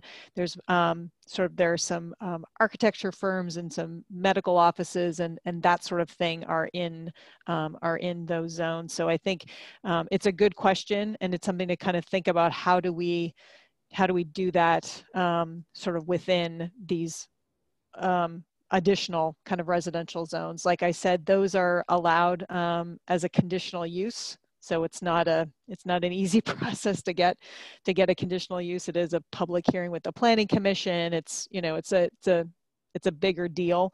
So I'm not sure what that would mean if we sort of allowed those everywhere. Would there be offices everywhere? Because it is a pretty high bar to pass to get those. So I think as we think about consolidation like this, we'll need to think about what does that mean for some of these limited commercial uses that we do allow in some of these sort of transition zones. It's almost like this, it's not commercial, it's not residential, it's sort of both. And kind of what does that mean in the overall picture? I don't think I have a good answer for that yet, but it's something that we're going to need to think about as a team, kind of how do we navigate allowing some of those smaller, limited, or less intense kind of commercial uses that we do now within some of those zones, because their location is why, you know, we allow those commercial uses, because they're not in the middle of neighborhoods. Those kinds of commercial uses are home occupations, and they're very low intensity types of uses. So yeah, it's an unanswered question, but it's a good one. And it's something I've been thinking about as we think about gluing these or consolidating these guys together. It's a good point. Jennifer, it's your turn. I just wanted to add another little piece of information, or even even seek clarity about your question, Marcy, about do we want to include triplexes into consideration for lots that are 5,000 square feet. And I just wanted to say maybe that needs a little bit more context. Like for me, in current zoning standards, that might be a lot, but if we're using form-based codes, that would be really workable, because proportionately the structure would work on the lot. That would be part of a form-based code. So I just, just saying, would that be okay to include them? I need a little bit more context about from what perspective would it be okay? The structure size, the density, the lot coverage, what are some of the questions underlying the question? And if I could just ask, when you say you assume it would have form-based, it would be improved by, say, form-based approach, you're thinking it would be more compatible in size and scale with adjacent buildings, or that it would transition to them? That's right, versus what might be possible right now. I see. Okay, thanks for that. All right, I think Micah, you took your hand down. So I'm going to assume that we can go to my last two slides now. So I did want to talk about the tree code and the parking survey. Okay, so this is again in the spirit of updated frequently asked questions. I just wanted to remind people that the tree code that's coming out of this project is going to regulate which trees to preserve and the process for preserving them. Tree codes generally, and ours is no exception, will also regulate how to plant replacement trees, like specifically how to do that technically so that they actually thrive. The tree code will address both individual trees and the larger tree canopy. But just remember that the tree code, this will be the first chapter of Milwaukee's first tree code, and it is only going to apply just in this first effort to the subject of this project, which is private residential property. So it will regulate trees on private residential property, but for example, it won't, you already have regulations for street trees, and it will not regulate industrial areas, for example, or commercial areas. Those will be part of later additions of the tree code. The tree board administers the tree code along with the Public Works Department, and they will issue permits to remove trees and review applications for development under using this tree code. Micah. Yeah, I have a quick question. So you mentioned it will include regulation on how trees are replaced. Will it have tree density standards for currently empty lots that would like to be developed to put a requirement for planting trees? Yes. It will, okay. Mm-hmm. I'm supportive of that. So the next slide I have, the next two slides, the last ones, these are about what is the parking survey that we've been conducting. It's not where we go and ask people about parking. It's a different kind of survey than the other ones that we've been conducting through this project. It's a very technical study, so it looks specifically at where parking space is available and how much of it's being used. Our parking expert studies the existing parking spaces that are reasonably available. They inventory them, they count them, and they look at how many are being used in turn. That's what they call occupancy, to see how parking in a specific neighborhood functions. This is being conducted by Rick Williams Consulting. He's a parking expert who works nationally, and he's part of our project team. They walked through 4 neighborhoods that we selected for them because they were very different from each other in terms of the street frontage and the kind of ways that people park in them, and also the size of the lots. And there's another slide here. The method that they use is they look at the parking on site in driveways and carports, and they also look at the parking off site that is on the street. They come at 2 a.m. to look at the parking, and they do this because it captures the highest rates of residential parking use, the peak demand of parking. And then they also come at 10 a.m. after people have left for work or for errands, and parking is at a lower use or occupancy. Sorry, I guess I had one more slide here. No, I guess that's the end. Okay. So by doing this, they're able to judge how parking, how used it is during a peak time and how used it is during a low time. And that information is then given to us in terms of numbers and locations, and allows us to make some decisions about how these parking requirements are likely to affect parking on site and parking on the street. Okay, you have your hand up still, Micah. Is it about parking? Yeah, I just typed it. Sorry. Are they, how are they accounting for COVID, specifically for the 10 a.m. time? That's a really good question. We discussed this with them at length. And I have to actually look at how they accounted for that. But they did. So it will, we'll have to get you an answer separately about that. Renee. So are we gonna hear what the findings were? We're not ready to share the findings right now. It's not that we are not willing to share them. It's just that we don't know yet how much information to go into. It's a pretty technical report. But the intent, I think, is to talk about that more in depth at our next meeting. Yes, so there will be a discussion about that at our next meeting to kind of go over, like, what is the executive summary? And then, of course, if anybody else wants to look at the full report, we will absolutely give it to you to look at.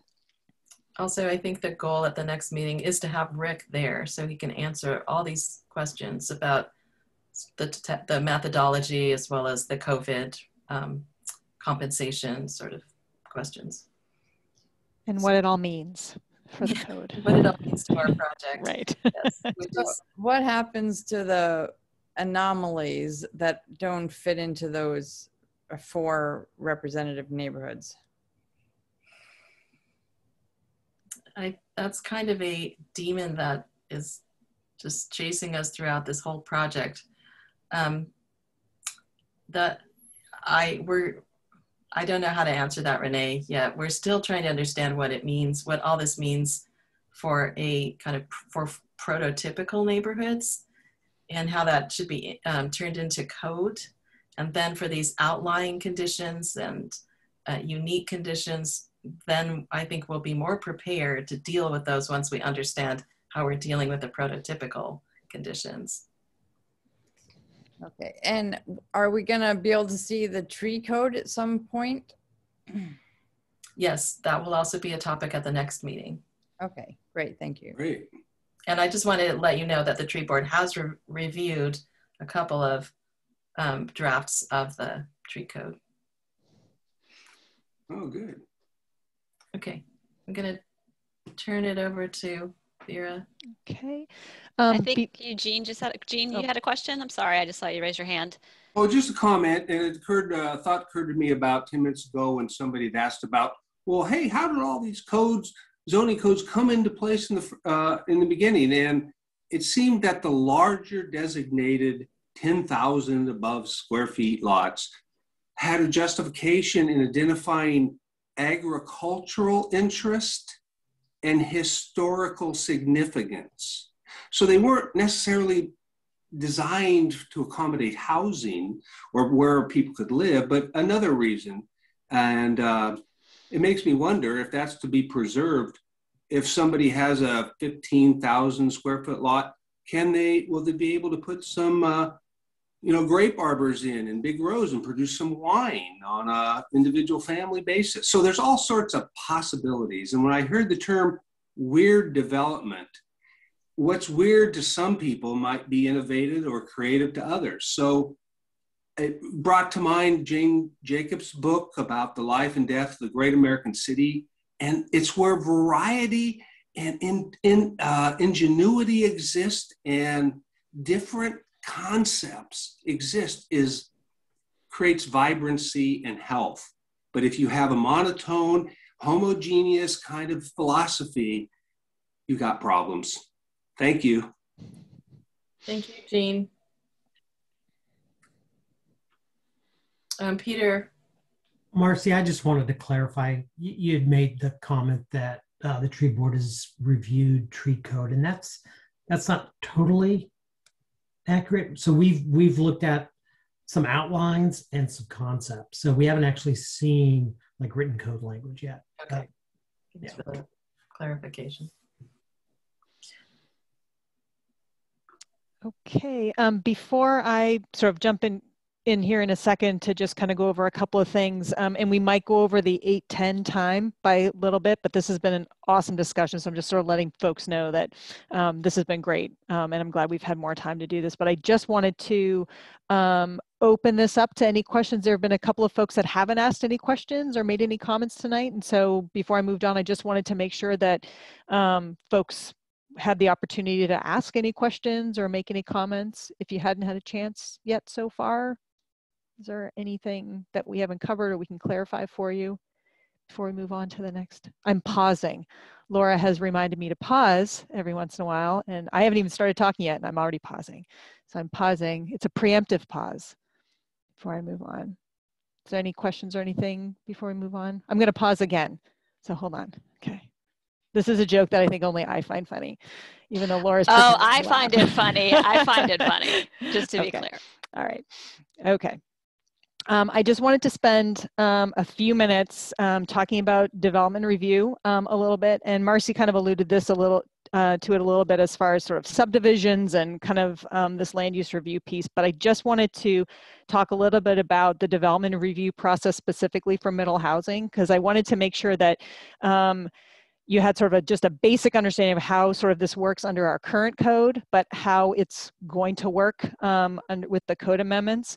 Also to talk about development constraints and requirements that are part of the development process, because I want to make sure that we're being transparent about how the permitting process would work, but also balancing that out with some of the sort of just the real world constraints. And I think we have a couple of folks on the committee that are very familiar with the development process, and so things don't happen overnight or as easily as people may think. So what this chart does is talk about what we call by right development, which means you only need a building permit. There isn't a land use review. And by a land use review, I mean what we would talk about like a type 1 or a type 2 land use application, where neighbors are notified, there's a comment period, there are fees to be paid, maybe you need to go to the planning commission and there's a public hearing. So our code is set up right now where different things require land use review. You can't just go to a building permit. Under our current code, and just for you can go straight to a building permit. You don't have to go through really my department at all. You're sort of just going to the building permit process. Is a single unit dwelling or a single family home. If you meet all of our setbacks and lot coverage and kind of all that, you go straight to a building permit. if you're building a duplex in certain locations, our code is set up that if you're in the R7 or the R10 zone, and you're not on a corner lot and you're not on an arterial or a collector street, you need to submit a type 2 land use review process. So right now, we don't make it very easy to build middle housing types right now in our current code, even when they're permitted. And a type 2 review takes about probably around average of 45 days to process. It's a $1,000 land use application fee, and there's public notice to neighbors. And that's even if you meet all of the standards, we still have you go through this land use review process in our current code. Row houses, similarly, are only allowed in certain zones in our high density zones. And similarly, there is a land use review process in some of those zones, which is a conditional use. And accessory dwelling units, or ADUs, there's nowhere that you can just get a building permit for an ADU in Milwaukee. You have to go through a land use review process. And even if it meets the size, meets the setbacks, meets all of the things, our code still right now requires a land use review process. So we don't make it very simple. It's not a very streamlined approach right now. But under House Bill 2001 and because as a requirement of the House bill and under sort of our code, in order to comply with our comprehensive plan, the idea is to make things simpler, right? And to be able to encourage this middle housing and encourage these housing opportunities throughout the city. So one of the ways that we can do that is to allow things, if they meet all of our standards, to go straight to a building permit process and not have to work through a land use review process. So sort of in the after, single unit dwellings, all of the plexes, so duplex, triplex, quadplex, row houses, cottage clusters, ADUs.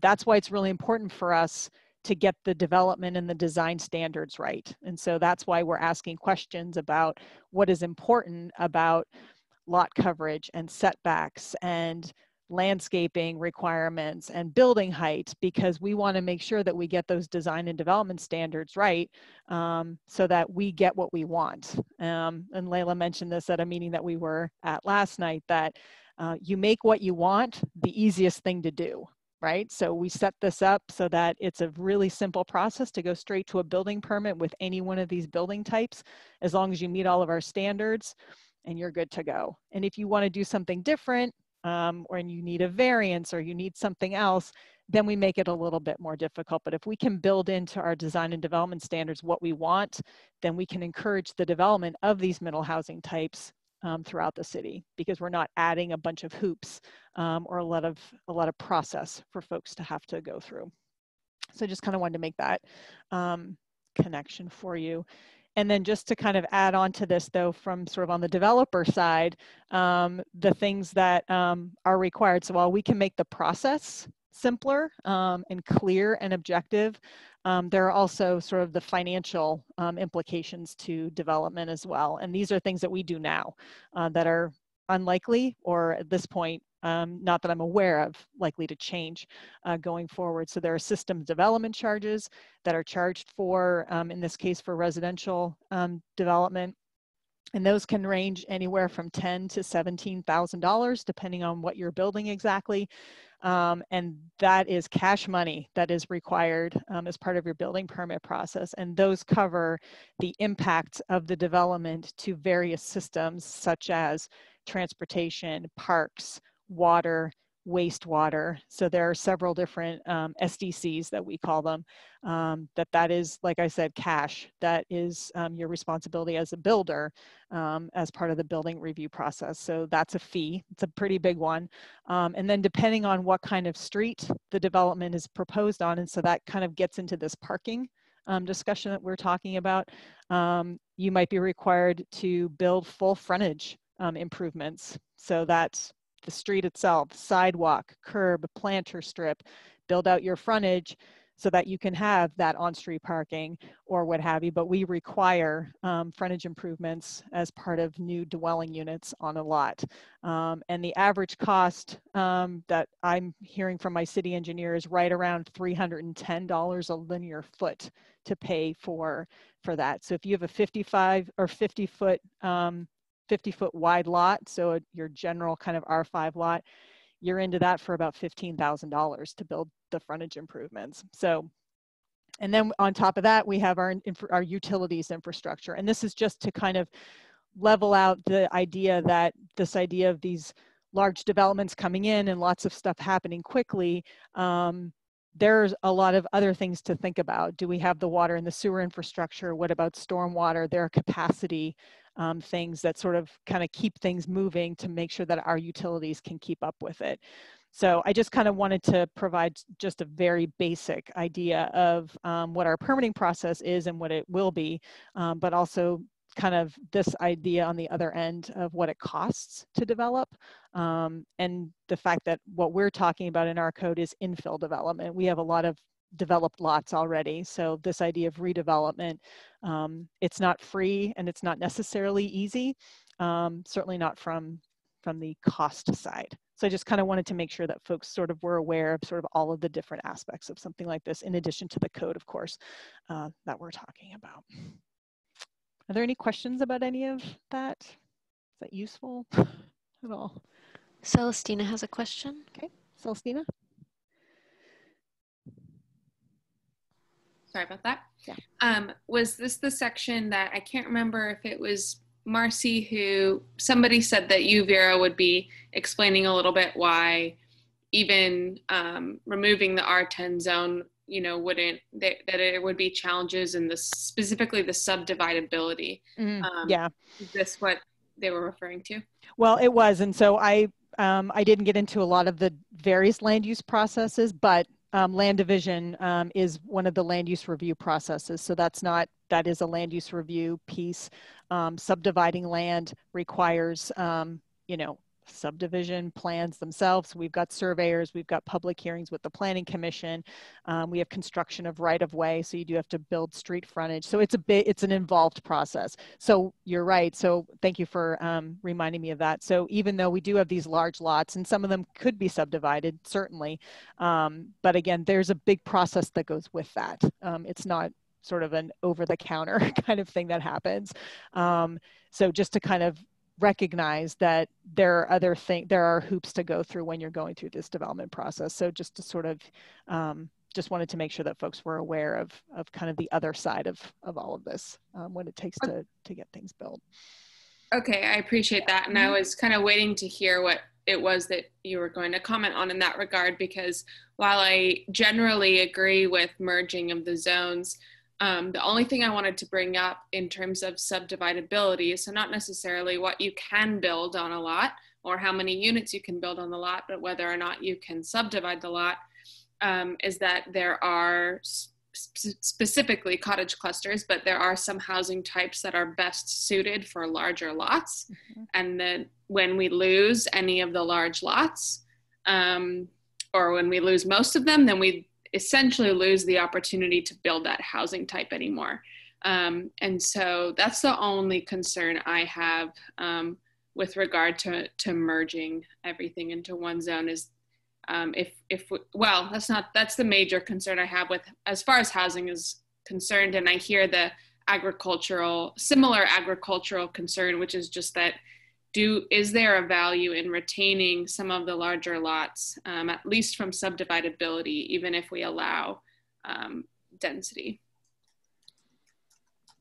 I think it's a good question. And I think some folks have their hands up. I think one of the things I would just sort of raise as something to consider is creating a zone for the large lots, knowing that the large lots are all over the city, right? So when we saw that R10, a lot of the 10,000 square foot and larger lots aren't actually in the R10 zone. So trying to figure out if that's something we want to consider, sort of how do we do that if those large lots are literally all over the city? They're not actually in a zoned area. So it's a good point, Celestine. I appreciate the idea of trying to think about, 7,000 square foot and larger lots for cottage clusters. How do we do that when those sized lots are sort of scattered throughout the city? Yeah, as you're talking about it, it sounds like an advocation for just getting rid of the, making everything the same zone, but maybe applying something specifically to the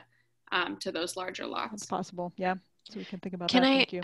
can I also add a little bit to that, Vera? Of course. I think something also to consider that Vera talked about is when you subdivide currently, so say you want to, and typically people subdivide so that they create separate lots.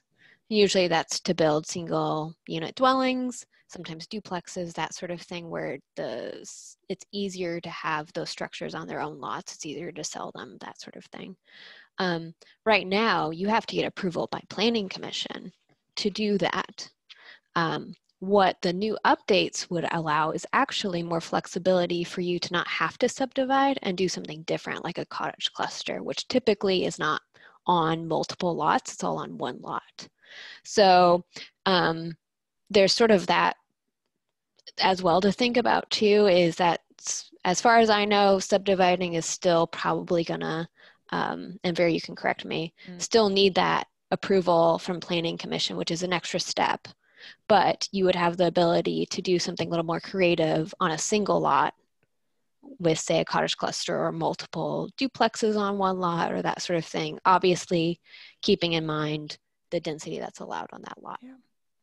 And I think the only thing I would add to that is depending on the lot shape, subdividing may not make any sense anyway. If it's fairly narrow and really deep, then those lots don't lend themselves to division very well, but a cottage cluster might do quite nicely because you actually don't want to divide it. You want to use the space for what you have. So there might be some options there too. I saw a couple of other hands, but I don't know who they are. I think Renee and then Councilor Beatty. Thank you. So I'm just trying to connect some dots in our overall conversation. And one of the points that keeps coming up is how many larger lots we have that regardless of the zone, they're large. So, and we're encouraging density and more units within those lots. So when you're talking about those two things together, the impact of a development that has a lot more units seems to me like it's going to be a lot more critical.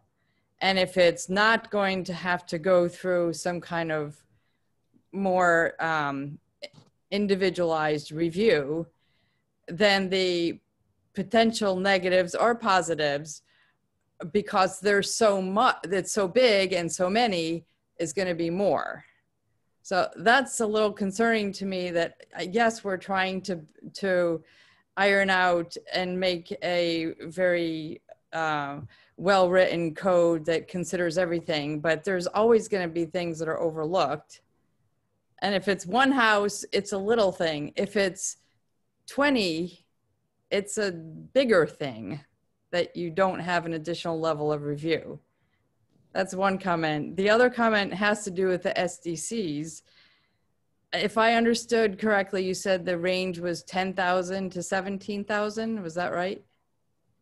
Yes, correct. Okay, so if I did one ADU on my lot right now, I would have $10,000. Correct. One ADU. Yes.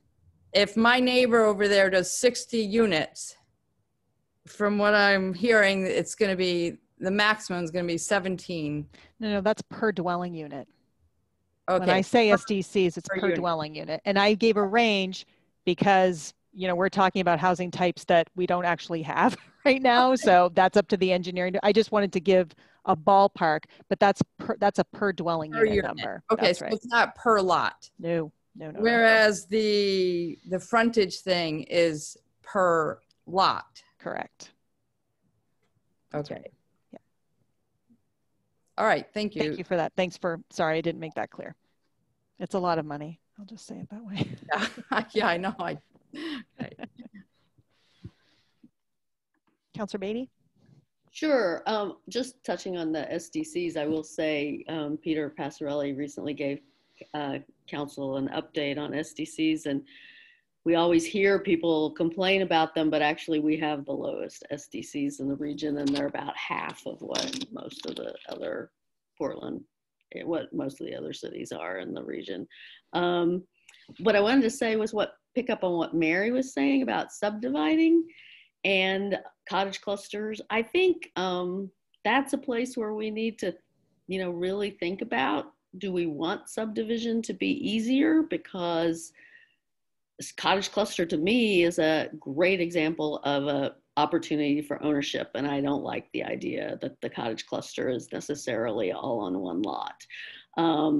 So cottage clusters and row houses to me are, the ones that seem like they should be easier in terms of promoting ownership. The duplexes and triplexes, that's harder because people are, well, anyway, I don't want to belabor that. I just want to say, I think that's a place we need to think about whether we want to promote the ability to subdivide. And that then gets into interesting questions about, does every lot have to touch the street, or can the lots touch a common driveway or something? And, there's all kinds of questions wrapped up in that, but I wouldn't want to discount the ability. I see cottage clusters as a home ownership opportunity, and I would want to try to foster that.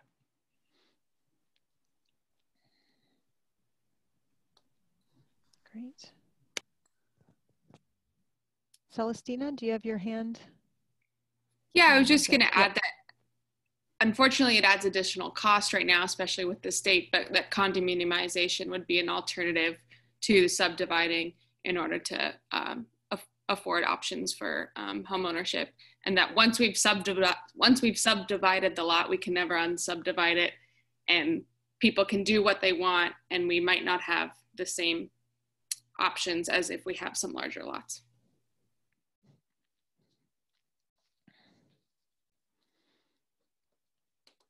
Okay. I think then the last slide is our next step slide. So I'm not even going to share that because you saw the list from before for next steps. Again, the public engagement, the virtual open house. I will send out to the group sort of a general list of all the folks that we're communicating with to get the word out. So if you have other folks to share the word on the virtual open house, that would be great. We're continuing, as we said, with sort of our smaller meetings in a box. If folks have a group of folks that you want us to kind of work through some of these items as we have with our NDAs and so on, please let me know. Next meeting we'll be talking more, or kind of coming up, we'll be refining again the map and the code concepts based on all of this feedback. Our next meeting is April 15th. We're going to be talking about draft amendments. We're going to be talking about parking study. We're going to be talking about the tree code. There's a lot coming up on for the next meeting. Marcy, what did I forget? What else is happening in the next steps that I failed to mention? Sorry, did you mention all the staff meetings that we're having with our consultants? Yes.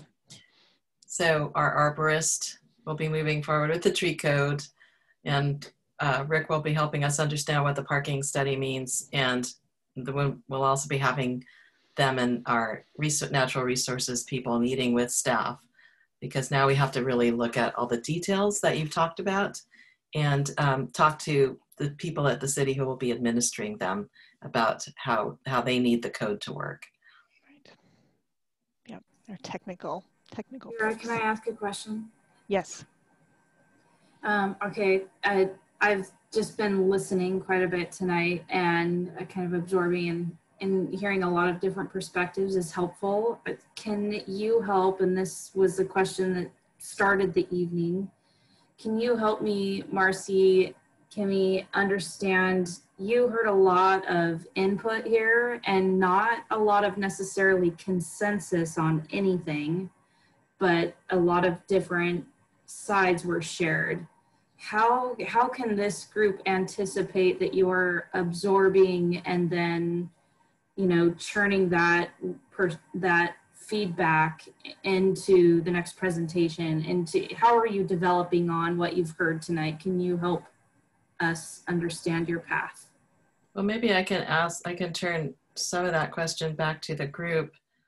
Part of my presentation was about what we heard and an attempt to update the frequently asked questions and then ask an additional series of questions.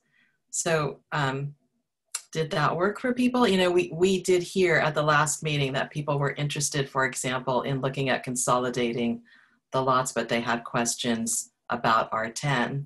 So what we wanted to do was provide more information so we could get a little bit further to something that might represent an agreement. Now, I just want to say we've talked about consensus in the beginning of the project, and we are not going to reach consensus. However, we are going to have tried to reach agreement. We're going to try to give you as much information as we can so that we can hear back from you about how close we're getting to the right balance. So did that work? I mean, did it work for us to come back to you with more information to get a little bit closer to an answer? I personally felt like the information was helpful, and I felt like it did respond to the comments from the previous round. I just am not sure where it's going now, where now that you've provided that information, when is the moment for agreement, or at least as close as we can get to agreement? Because you did pose a lot of questions, and I imagine you want an answer, or you want this group's agreement. We do want to sense that we're satisfying as many people in the group with our proposed amendments as possible. And we aren't at the point where we're actually proposing the amendments. We're actually just on the verge of that process now.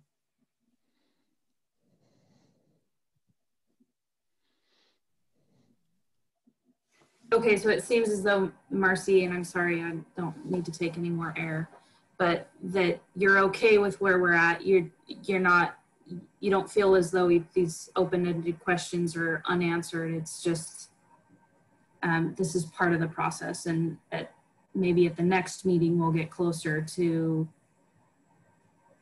resolution. That is a pretty good representation of where we're at. There are still so many details to work out, but on the bigger concept issues, I feel we have heard from people and have a general sense of where we're going, enough to take the very next step, which is to develop more detail. Okay. Thank you. Sure, thank you for that. Daniel? My question may be moot at this point as sort of a follow-up to Lauren's question, which is, would it be helpful for the project team to sort of revisit some of the key questions you presented along the way and ask for a straw poll in terms of people's opinion about things? Because I feel like on some of those questions, we sort of moved on to the next slides and you didn't necessarily get direct responses. Like on the R10 question, for instance. I think, I think we have time to do this, and this is important. On the R10 question, it would be great to have a show of hands. And on the consolidating the small lot zones and allowing, say, triplexes in those, on those lots, I feel we could ask those 3 questions. I'm seeing nodding. I'm not seeing other staff people nodding. Okay, so I'm going to go ahead and ask the question. Do we have a way to count, Mary? I can do this fun thing where I get to write out a poll and then you can respond. Do you want me to do that? Wow, yeah. Okay. I actually didn't know we could do that. Yeah. So, it's so doing the first something. Question is, okay. Is it a yes or no? I can give, you can have multiple choices. And I think we need more information as a choice. First, I will need that answer as a choice. As one of the answers, more information. Okay. So I guess is this the way to phrase this question? Do people support? Is it a 3-part question? I support consolidating R10 into R5 and R7. I do not support it, or I need more information. Okay. So does this idea of the possibility of safeguarding open spaces regardless of the zone only because of their size, is that a separate question or is that part of that same question? So with the question is about removing the outline from the R10 zone, obliterating it. If the R10 zone, as you recall, there's some on the south, there's some in the northeast, and there's some on the northwest corners of the city. And this question is specifically about how do people feel about removing that line?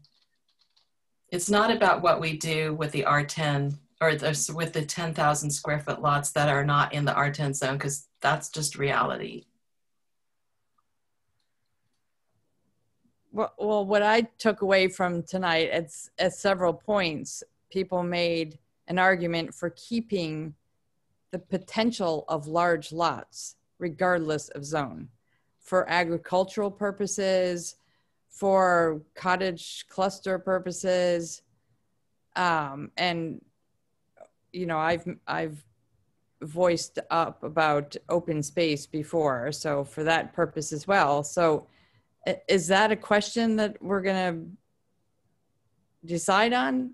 I think that's a question we may have to prepare a concept for and ask next time, because there's a lot of legal issues with that. I mean, we'd be basically downzoning people's property to do that. And I think we might want to talk internally about what would be the implications of that.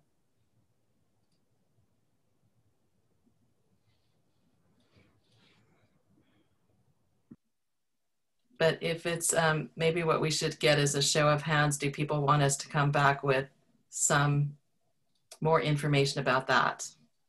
Preventing subdivision of large lots in areas where someone who owns that lot could currently subdivide that. That's a separate question. Is that are you raising your hand because you would like more information about that? Yes. Okay. Okay, let's just we'll take that as you need more information about that. So can we take a poll on this question about the R10 zone boundary? I think I got it to work. Okay.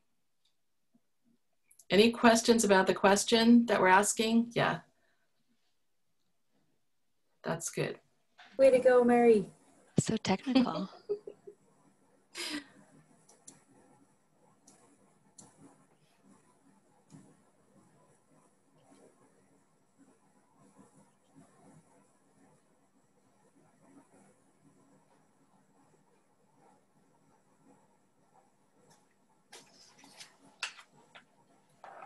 And I don't know how many CPIC members there are in comparison to staff, so I'm not sure if 60% is like everyone or not.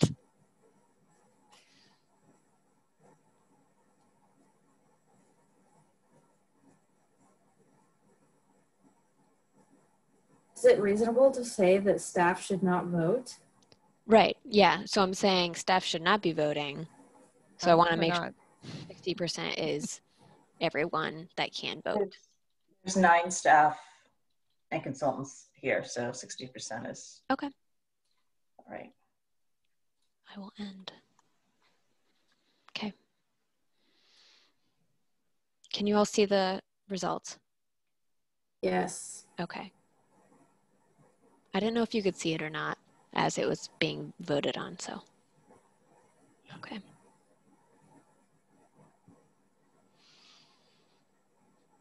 All right, Marcy, what's the next question? So the next question is, do people support, not support, or need more information about consolidating the smaller lot zones into one single zone?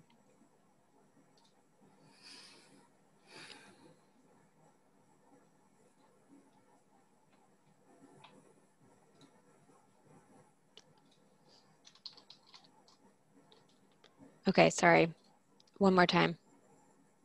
Do people support or not support or need more information about consolidating the small lot zones into one single zone. Is it small lot or high density zones? It's the R1, R2. Okay. I'll read out the zones.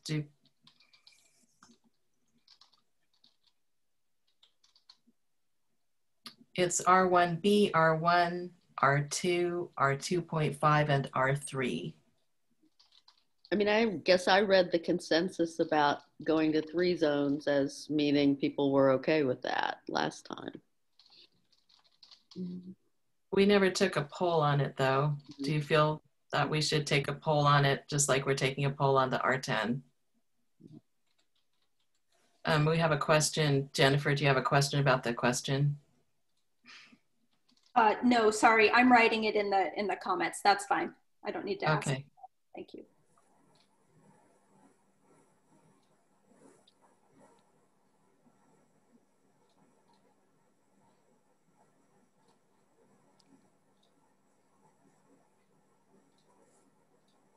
I can ask it if we want to poll.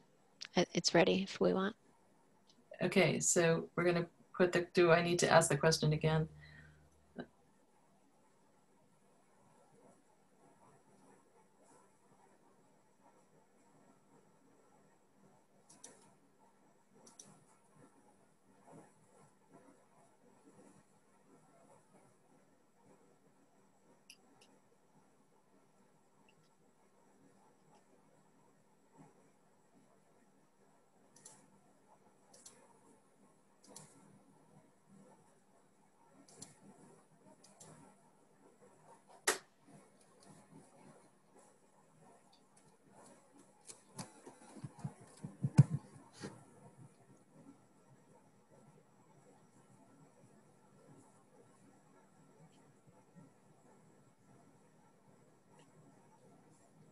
Okay, is that everyone?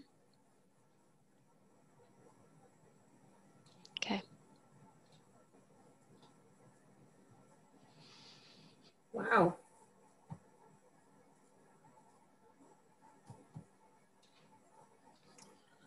Okay, great, everyone. One last question. This one is within this, okay, let's say 91% of people support this one single zone that's for the high density zones. Do people support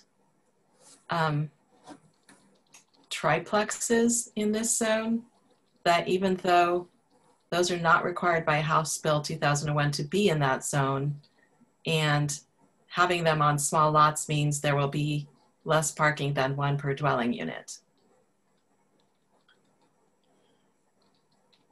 Wait, so that's a condition of doing them? Yes.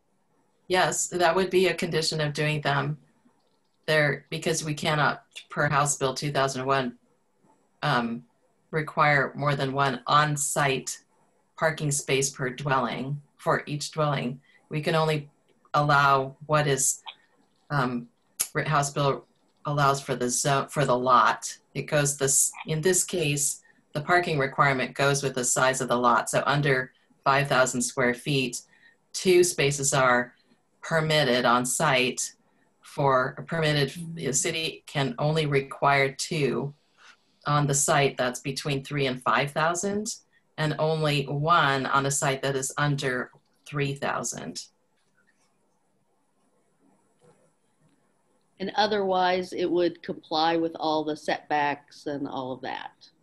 It would have the same rules about the Jell-O mold. Correct. What's the largest size of those smaller zones? I think it's 4,000 square feet is the largest size.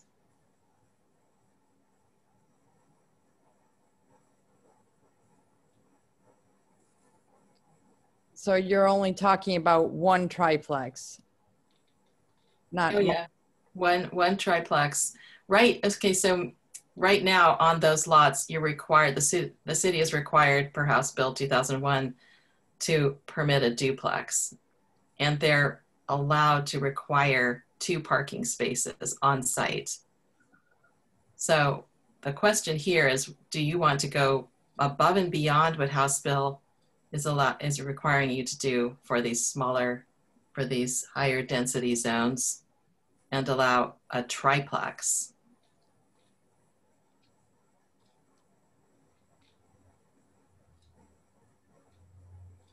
Jennifer, do you have a question? Okay, does anyone have a question about the question? All right, Mary, is this clear? I mean, is this a question that you can phrase in your survey? Yes. I had it and then I lost it. Hold on.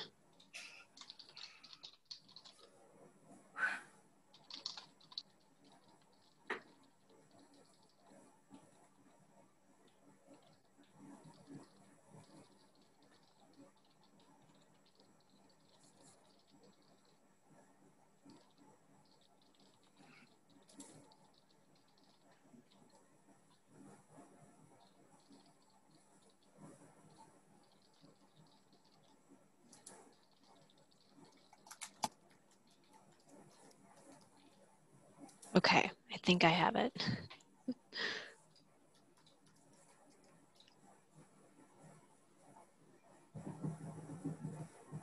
Excellent.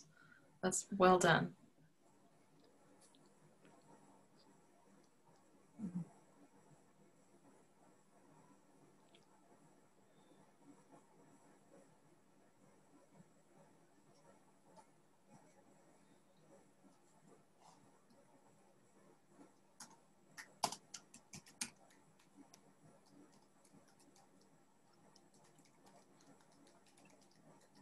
Okay, I think we've got it.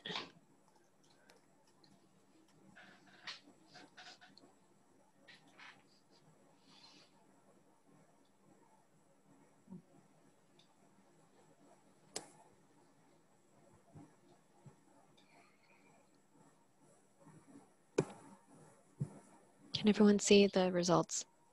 Okay, great. Yeah. Right. Thanks, everybody. That's that was actually really helpful. I'm glad, Lauren, you kind of pushed us to do that. Yeah, I think that's a great tool that we could continue to use. Not that we had, you know, anything has to be definitive, but it is helpful, at least for me, and maybe I'm just that's the way my brain is trained, but I need to feel like somehow at the end of all of this, we made some decisions. I agree. I would like to make it clear, though, that if you were one of the people that voted, you know, I mean, say in the 91 where we had 91 people, 91% of respondents said that they were for consolidating the small lots, the high density zones. I still think that we need to hear from the outliers if they feel that that is what emailing Vera and asking additional questions is for in between meetings. So we want to make sure that to answer Renee's question about how we deal with the kind of outliers and or people and or issues, we need to understand them more fully. So please communicate with us. Okay, well, I guess I'll turn it over to Vera for the end. I love the polling, and I love that Mary can do the technology stuff. It's awesome. Stefan, I think, had a question, though, before we... Okay, please. Yeah, because I'm sure. Stefan, did you have a question? No. Okay. Renee has her hand up.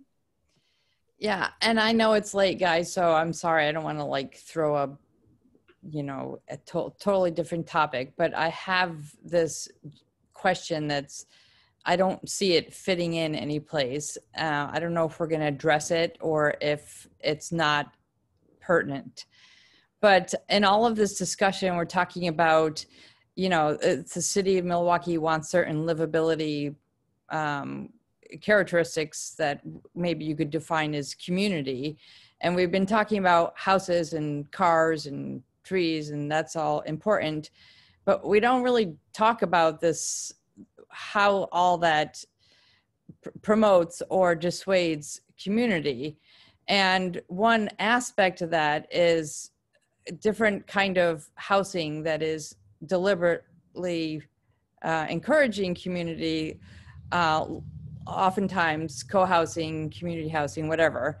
And there's a lot of obstacles for that. And I'm just wondering if there's been considerations of how to promote development that encourages proactively community, if there's some aspect of the code that addresses that.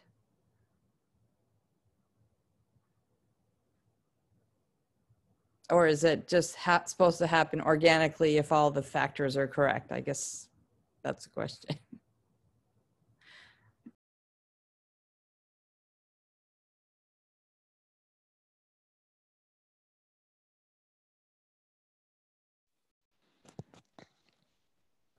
Well, Renee, you mentioned, sorry, go ahead. On that, the city of Portland's going through a process called shelter to housing, which some of it would not be relevant to this, but some of it is relevant to this in that it would remove the limits on how many adults could live in a home. So it would allow more communal living. And there are other measures to add more flexibility and take away kind of just like the simple mold of single housing or single family housing. Rather, it allows multi-generational and other more flexible things like that.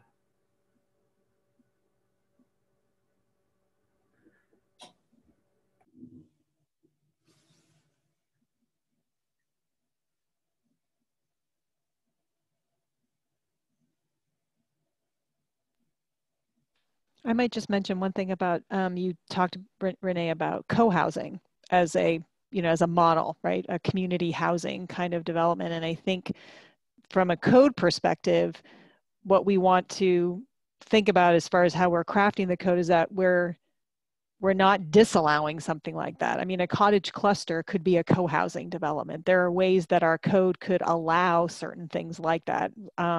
Does that go to the point of encouraging it? I'm not sure, other than actually making it available to people to build here, because it doesn't because we don't right now.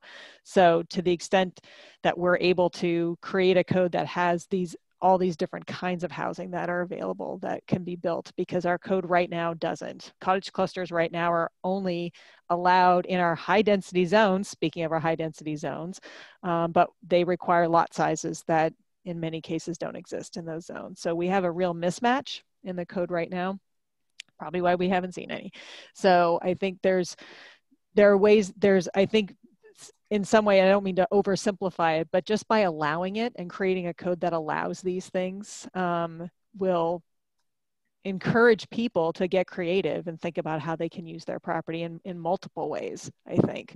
But again, we're starting from a code that has a lot of, good form-based stuff, but when it comes to the use, the housing types part that's allowed, yeah, we're falling pretty far short of that. So we're raising this up to be able to allow people to get creative. So I'm thinking that some of those community ideas that you're thinking about will come about from these various housing types that folks can now build, and we'll be able to develop in the different neighborhoods.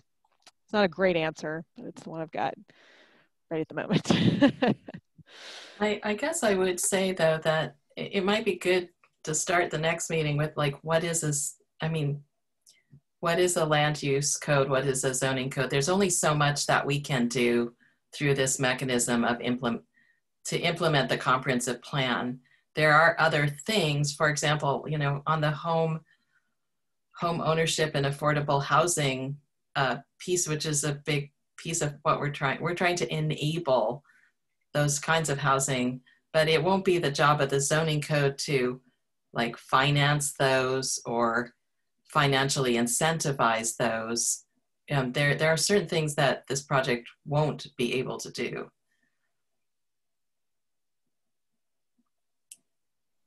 I see Stefan has his hand up. Yeah, thank you. I want to jump back a little bit, although I appreciate what Marcy just said too. I I appreciate the information that Micah provided about what's going on in Portland. And Vera, I thought your statement was really important because it had to do with more creative housing options, which have been precluded to this point. Co-housing being one of my favorites, but there are others. And so thank you for that.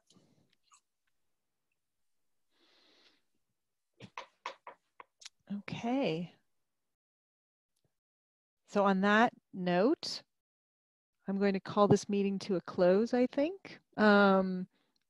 Great discussion, everyone. Thank you. Thanks for staying up a little bit later with us tonight. See, we needed it till 9 o'clock after all. We are so optimistic. No, this is great. That's why we built in time for this kind of discussion, because we haven't had a ton of time to do that. Again, please email me if you have any questions, more comments, things you want us to delve into more. That FAQ was intended to be sort of a starting block, starting point. And all of those questions that were in that FAQ were generated by members of this committee. So please, if you have other questions or other things that you want us to talk about or research and put out in that, we're happy to do it. Please email me and let me know. Otherwise, the next time you'll be hearing from me will be about how to encourage folks to take the open house or can enter or participate in the open house and take the survey. That starts next week. So you'll be getting a couple of emails from me over the next couple of days. So thanks again. Really appreciate it. Have a great night, everyone. Have a great weekend. And we'll see you in a few weeks. So thanks again. Everyone. Thanks, folks. Thank Thank you. you.